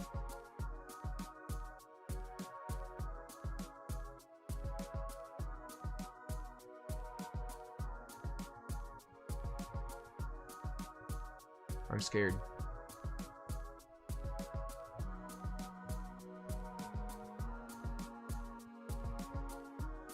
Interesting. I don't know why he didn't kill one of my dudes. Because he could have used the damage icon on Curiosaurus to pop the ward and then play Stomp. Maybe he just didn't want one of his guys to get exalted or something? I don't know. That's kind of weird. Either way, I think we need to go Starlines again. Let me see. Because I can fight the Reckless Rizzo off the board. Oh! I'm so stupid. I played Stealth Mode. Of course he can't play the Stomp. He can't play action cards. My gosh. What is wrong with me? Alright, let's fight the Reckless Rizzo. Ward the Morpheus, I guess. Fight the Reckless Rizzo and kill it. Hold on a minute. Play down the CXO Tabor. And then the other Medic Ingram to ward CXO and Science Officer Morpheus. Oh, he doesn't have an Axiom of Grisk either, anyway. So I don't have to worry about that.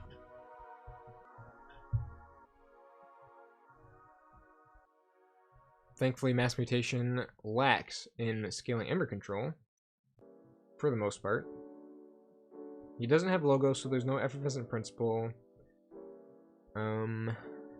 Nothing like that.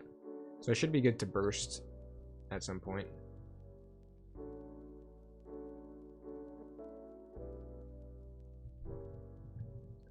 You may play or use one non-Starlands card this turn. So I have access, if my CXO Tabor stays alive, I'll have access to my whole hand. Or one card from my whole hand, at least.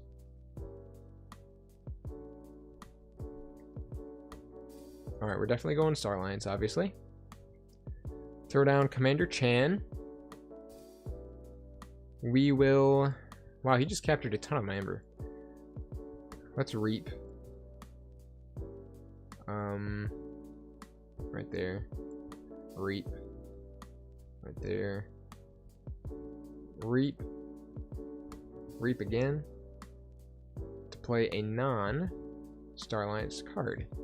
In this case, we could probably play it on the Infernus and purge maybe his... Oh wow, that Cleansing Wave has an Ember bonus on it. I can't talk. What's going on? Ooh. Okay. So yeah, we'll play down the Infernus then. That'll also make Quadricorder do more.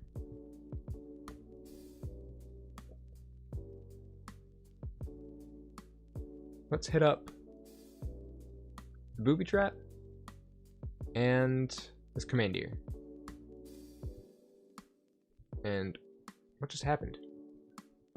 Oh, I totally forgot that I got to do his effect twice because of the Science Officer Morpheus. Well, awesome. We'll hit up this Tempting Offer.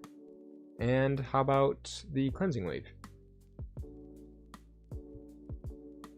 Well, okay then. That worked out well. I did something very similar a while ago. I was streaming and I played Treasure Map and I was immediately confused about why I couldn't play creatures.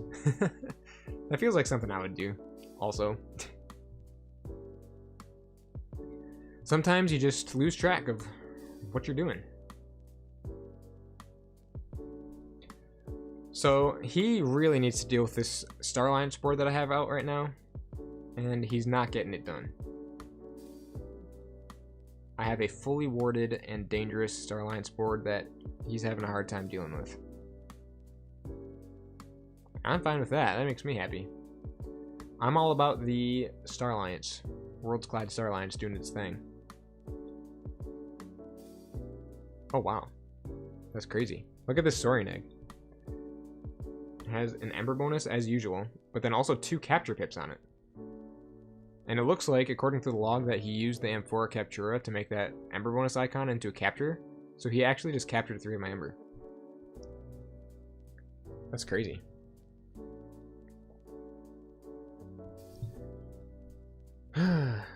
He's being really annoying with all this capturing. I'm telling you what. Thank goodness he doesn't have a Ludo, though. Let's go Star Alliance, of course. That's one powerful omelet. Wow, what a thing to call Soaring Egg. An omelet. Let's fight the Cornicin. To use Infernus to fight. I could have done that differently. I could have... What's happening right now? Oh, that's weird. I could have done that a little bit differently. I could have warded the Infernus before that fight. That's okay. We can Reap and ward the Commander Chan. Reap with the Morpheus. Reap with the Medic Ingram. And it doesn't matter. And then Reap with the Tabor, and we get to play another card here. Stun each creature with power 3 or lower. That would just really hurt me. Let's throw down a Shattered Throne. How about that? So then when I have to fight, I will also capture. The same also applies to him, though. So yeah, this Star Alliance board is putting in work, I tell you what. I think this deck has a Helmsman Spears in it too, right? No, it does not. Okay, I'm thinking of a different deck. Imagine if this deck had a Helmsman Spears, though. That would be insane. It would probably no longer be whatever SAS it is. It would probably be higher. Oh, he finally came up with something to do with my Star Alliance board, at least a little bit. Radiant Truth to stun 3 of my creatures. Got Salvador. He's popping words. Fighting it up. Alright, so now I'll probably go something else then. I do get to Forge. And then we could go... nothing is like super great at the moment.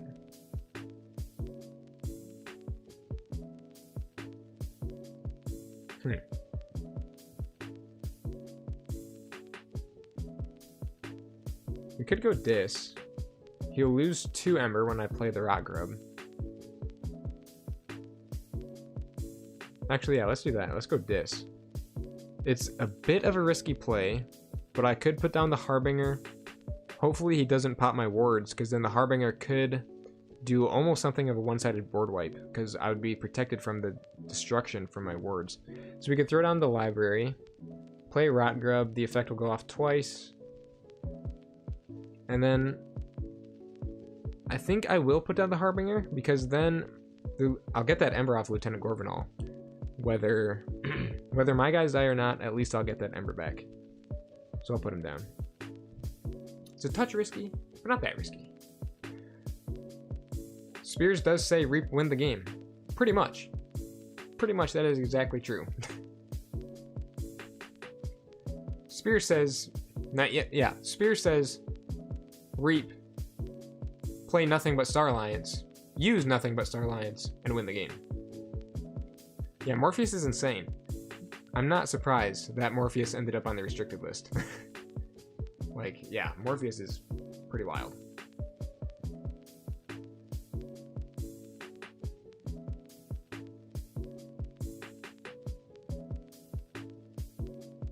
Alright, I don't know what just happened. Something. There's some capturing that happened, the Harbinger... Oh, Curiosaurus just loaded up my Commander Chen with Ember. That's what just happened. Okay. Well then. We could go... I sort of just want to cycle right now. And half my guys are stunned anyway. So let's just go Brobnar. Get some of this stuff out of here. Discard that. Play the Cowfine. Play the Gravel Guts. Play the Mog Hunter. And hopefully I'll draw into some more of my Infurnaces. I did not draw into any more of my Infurnaces. This Commander Chan is going to die any second now. I do have a Smith. A very easy Smith for 3. I also have the Transporter Platform and a Sensor Chief. And if I really, really wanted to get some purging done, I do have the No Name. I could go Disc, play down the No Name in the Dendrix, Library of the Damned, potentially the Sensor Chief. Dang, Reckless Rizzo is back. Double taunted with the Shoulder Hits. Do I have a way to deal with the Reckless Rizzo?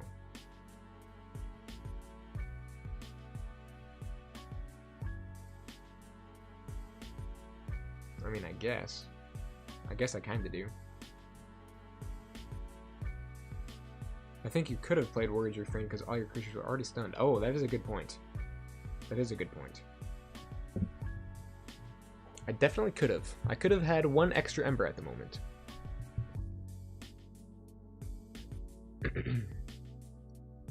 Let's go. Oh, well, hold on a minute. Let me think here. Okay, so we could go Brobnar. Again. Let's do that. Let's go Brobnar again. And then Cowfine. I don't really mind if he steals one of my Ember right now. I just want to deal with this Reckless Rizzo. So let's have... Actually, there might be a safer way to do this.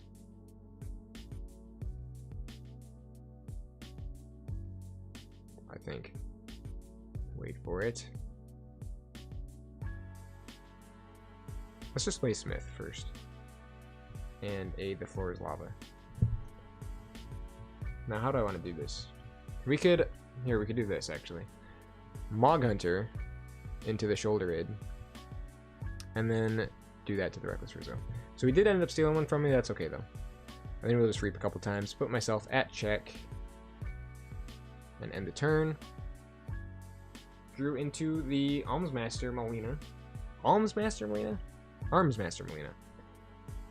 And the Inverness.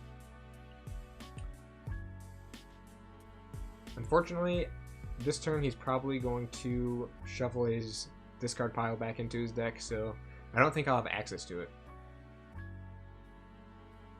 Oh man, the gambling den. Goodbye, Commander Chan. Goodbye, Commander Chan.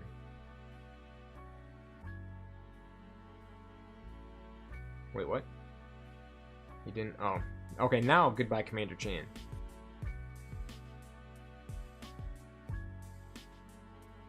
What? When's he gonna get rid of my Commander Chan?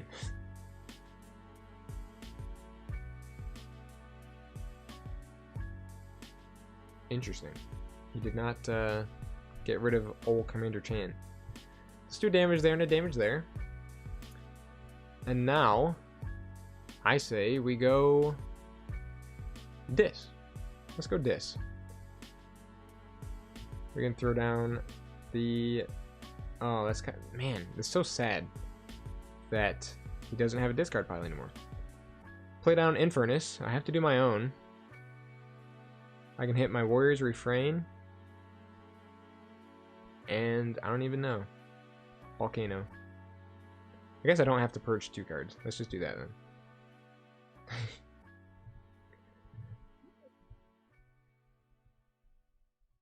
Discard No Name. Library. The Sensor Chief.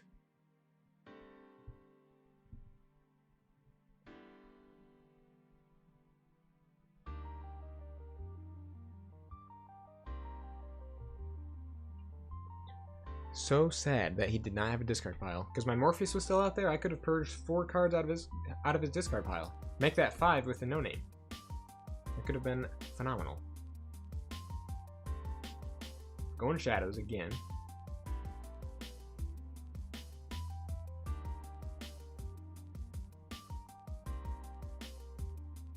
Francis fights the Morpheus.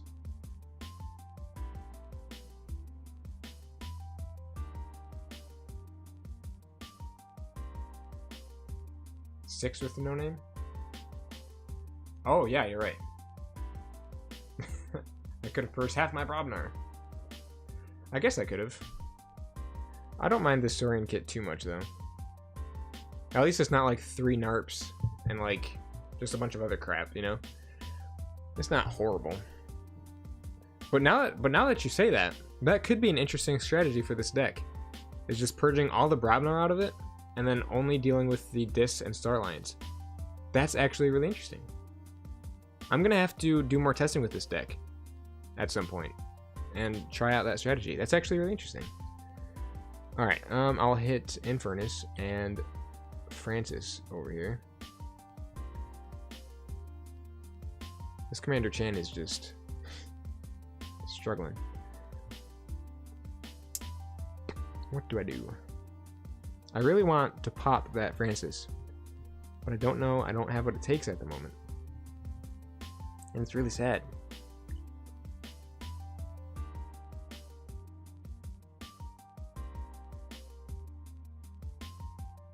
And it is really sad. Let's go Starlines. I will not bother with my archives because I don't need them yet. Play Transporter Platform. Unstun. Unstun. First Officer Frayne. I'll capture 1 onto the Frayne herself. Wait, my Morpheus is gone. Darn it. Okay, never mind. I should have picked up my archives. I thought my Morpheus was still alive so I could capture twice with the Frayne, but I forgot that he killed him last turn. So my Sensor Chief would have actually been really good in this scenario. Dang it. Let's read then. Let's just threaten check again. Oh well. Oh, now we got a nice Brobnar hand. Dang. He finally gets to forge a key. Wow. He finally did it. We have a Citizen Strix to steal one. So as long as he doesn't boost up the power of his Francis, we will get to pop it with the Floor is Lava at the start of my next turn. Which that will be nice. He's dropping a whole bunch of Saurians.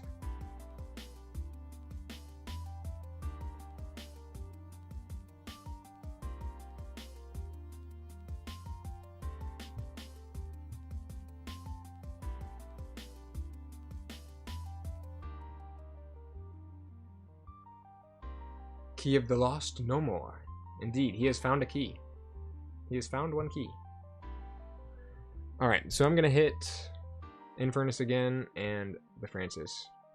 One of those Ember will be put on the Dendrix, but that's alright. That Curiosaurus is actually... You gotta love Curiosaurus. Curiosaurus is not bad.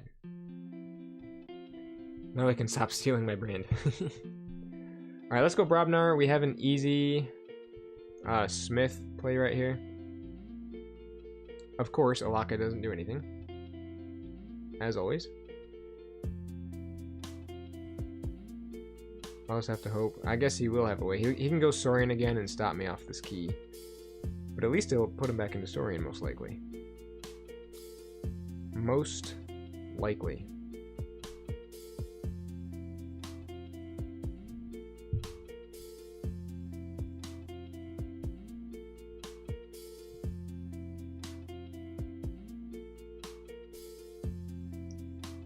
Commandeer.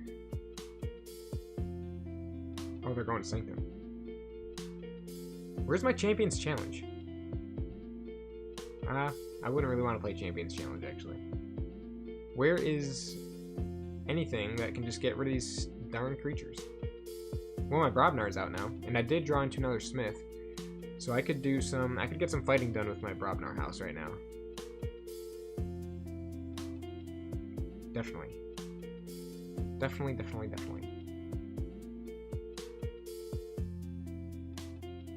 And then, once that fighting is done, I can Misery Exploit for a whole bunch of Ember. So, alright, so what do I want to fight into? Also, he's being very smart with the placement of his Ember, because that Curiosaurus is really limiting the Ember I get back from his creatures. So we could hit Infernus again, I suppose. And then how about the Shrix? I don't like the Shrix. So I think we should get some fighting done, probably. So let's go Brobnar.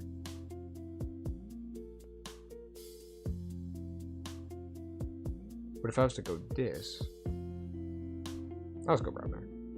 Whatever. Play Smith again.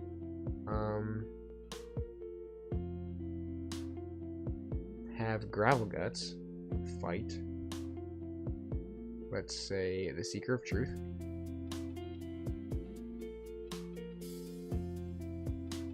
Have Calfine fight, let's say, the General Salvador. Have Mog Hunter fight, let's say, the Shoulder Id. Kill him. This darn Gravel Guts is really getting loaded up here. And then let's fight. I'm just gonna set up for a quick misery exploit here, I think. Fight the Cornicin. So now I'll have a nice little burst from the Cornicin. Or not from the Cornicin, from the misery exploit. 3. Unless he kills some of his dudes, which would be sad.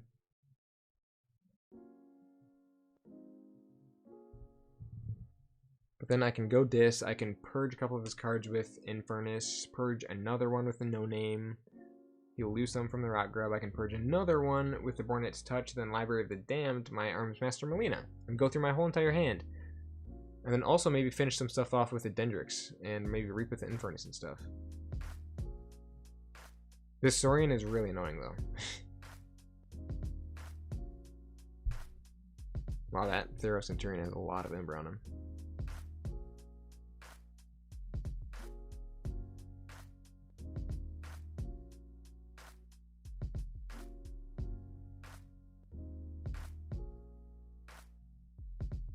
Man, he's bringing this game back a little bit, if I'm being honest with you. This is kind of scary. Okay, let's just hit CXO Tabor. And how about that Cornicin?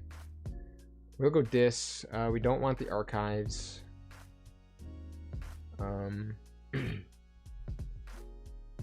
Let us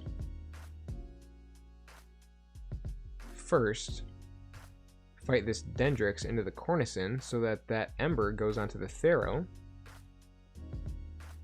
And then we'll play Misery Exploit for 2.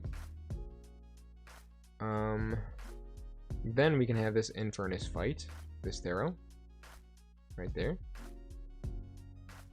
Play Rock Grub, right there. Let's play Infernus.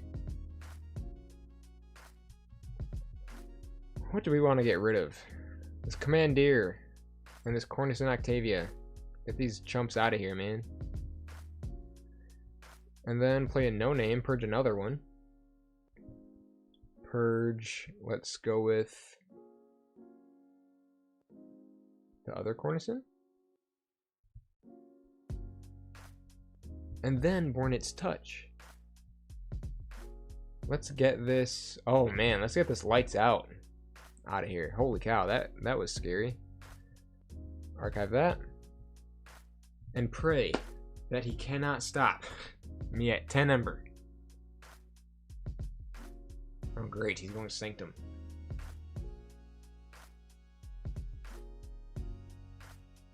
Also, this no-name is huge. That's an 11 power no-name. He has 9 purged cards right now. That's like almost a third of his deck just gone. What else does he have? Oh man, he just stunned all my dudes. Rude. Look at all that stuff that's purged. I'm really glad I got rid of that cleansing wave when I did, because otherwise that would be quite the burst. Mad Prophet Gizelheart is coming back. Squire Alice is coming back. Please stop. Please stop. Please. I'm begging you.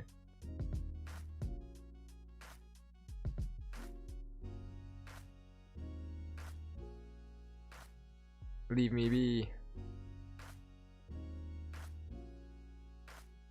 Are you doing a good job dividing up the houses you're purging? Maybe.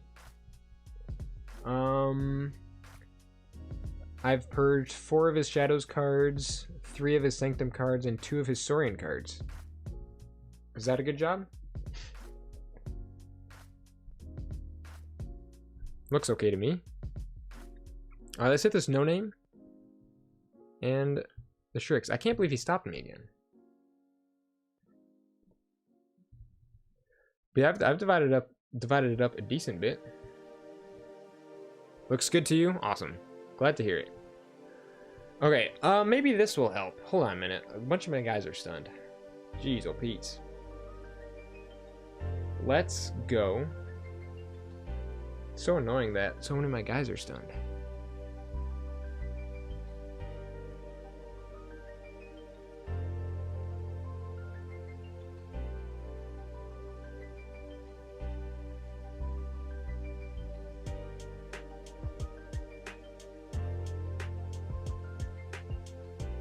Now their name is Cards of the Lost. Yeah, pretty much.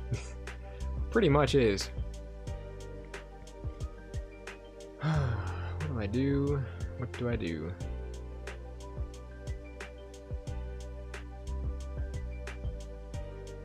What do I do? Both of his commandeers are gone.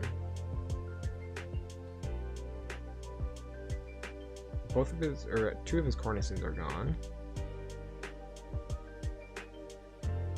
So a lot of his capturing is gone, I feel like.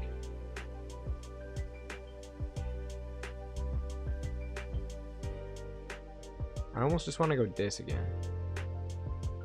You know? I think I'll just go dis again. Because then I can at least get some work done with this no-name. In addition, I'm just going to discard the Harbinger. Because with all that Ember on the Gravel Guts, I feel like if that got popped, it would just hurt me more than help me. I'll play the Edarum. Let me wait on that Infernus, because I'm going to fight. Probably... The Shrix. Let's get the Shrix out of here. And then I get to purge something from his discard pile. Let's get rid of the Shrix. And then play down the Infernus. Get rid of his Radiant Truth and his Perplexing Sophistry. I think that's fine. And then library the Stealth Mode. And be done. Now can he stop me? I guess you should also consider there are 4 Saurian artifacts, so it's like they have 6 Purge Saurian cards. Yes, a lot of his Saurian is in the form of artifacts. So yeah, that is very true. But go in Sanctum. If he has even 1 bonus Ember icon, I guess he has Lieutenant Gorvenal now as well, but he could have used Emperor Captura as well, I think. Mad Prophet Gizelhart fights the Gravel Guts. Oh gosh. Here it comes. Here it comes. It's happening. It's happening. It's happening.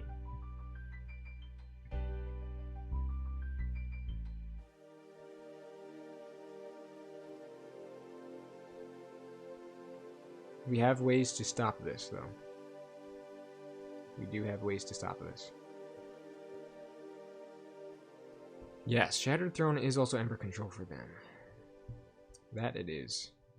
Jeez, man. Okay, well, let's go... Let's hit my Infernus. Then it doesn't matter over here. Hit the Lieutenant Gorvenal. We could go... Let's go Starlights. We could pick up the Archives. And we can stop this key. Actually, I have a different idea. So yeah, we'll go Starlines, pick up the Archives. Reap for 4? That's true. That's true. Let's just try this, though. That probably would have been the better move, just to reap for 4. However, let me see what I can do with this Starlines here.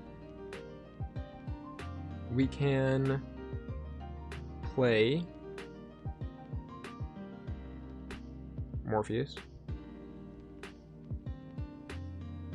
Play the Arms Master. Play the Medic Ingram. Ward that man and that man. That man and that woman, I should say. play the Censor Chief. And that effect happened twice. So their keys cost 10. So I say we transport or platform an Infernus back into my hand. Well, maybe not. Because they might shuffle next turn. They might shuffle next turn. What do I have in my discard pile that I could purge for myself? I'm not sure. So do I want to transport a platform up an Infernus, or do I want to put Censor Chief back in my hand?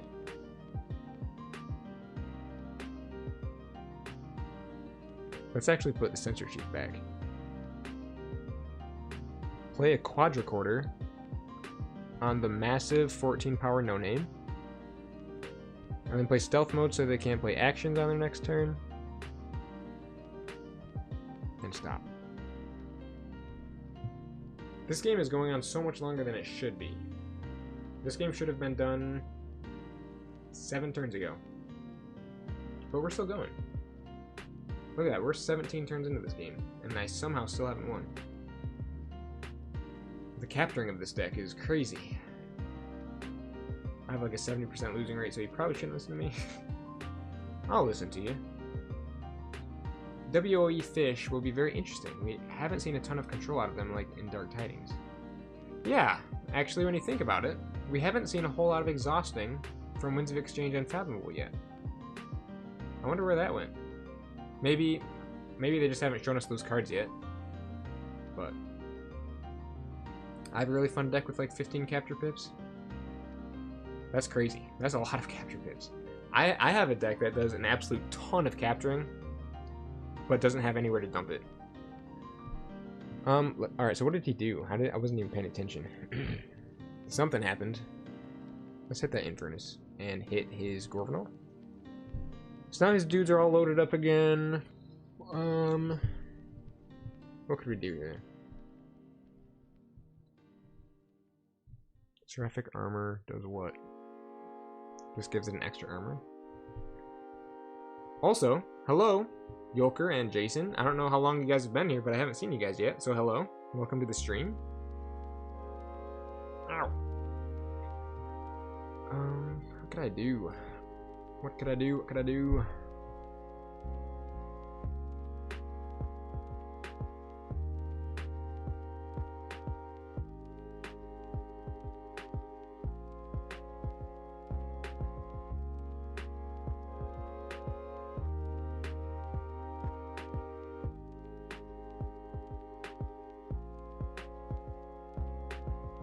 Okay, I have an idea. Let's go this. Throw a Soul Keeper on the Infernus, and then fight the Infernus into the Gorgonal.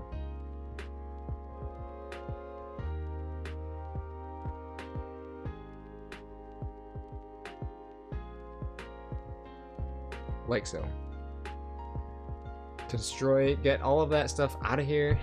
You know what I'm saying? Let's purge this Squire Alice. Reaping will archive the Rot Grub. Then we reap there. Then we archive, I don't know, Censor Chief. So he'll get to forge a second key. Is it going to be an expensive key? It's going to be an expensive key. But I'm at 13 Ember. Please tell me this is the end. Please, I'm begging you. I popped his big pinatas with the Soul Keepered Infernus. Hopefully that's enough to stop him. Stop him from taking me off check again. I've purged like a third of his deck, and a lot of it is his capturing stuff. He's going Shadows. Reckless Rizzo. He draws Shoulder Id. They have put up quite the fight. Hopefully that's all the fight they've got though. Another Reckless Rizzo, Tempting Offer. That's big on my no-name. If that's what he puts back in my hand, which I would assume it is. Oh gosh, he captures twice from the Tempting Offer. Please stop. Gambling Den. Captures again. Oh. Could this be it? Could this be the end? Oh. Yes. Finally. That game just dragged on and on.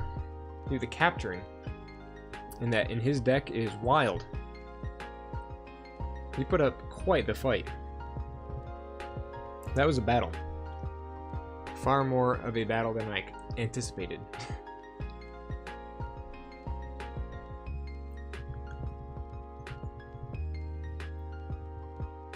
Oh yeah, I should have gambled. I totally should have gambled. Yeah, no downside and no upside. Just gambling for nothing. Nothing whatsoever. Well, man, that was an intense game. That was actually a lot of fun. But I think we're gonna call it right there. We'll end the stream. That was a lot of fun. This was a really fun stream. Looking through those spoilers with you guys. Looking through some Alliance decks, playing a couple games of KeyForge. Yeah, gambling for the flex. Just flex on them on the way out. Win a gamble right before winning. But yeah, so thank you guys so much for stopping in. It was a lot of fun. It's awesome getting to stream. And I will be seeing some of you guys at the KeyForge celebration. I can't wait to meet you guys in person at the KeyForge celebration. That'll be a lot of fun. But also, be on the lookout for content about KeyForge celebration here on the MMRady's YouTube channel, and obviously elsewhere. But yeah, for now, I'll be logging off, and I can't wait to see you guys all again in the next one. See you later.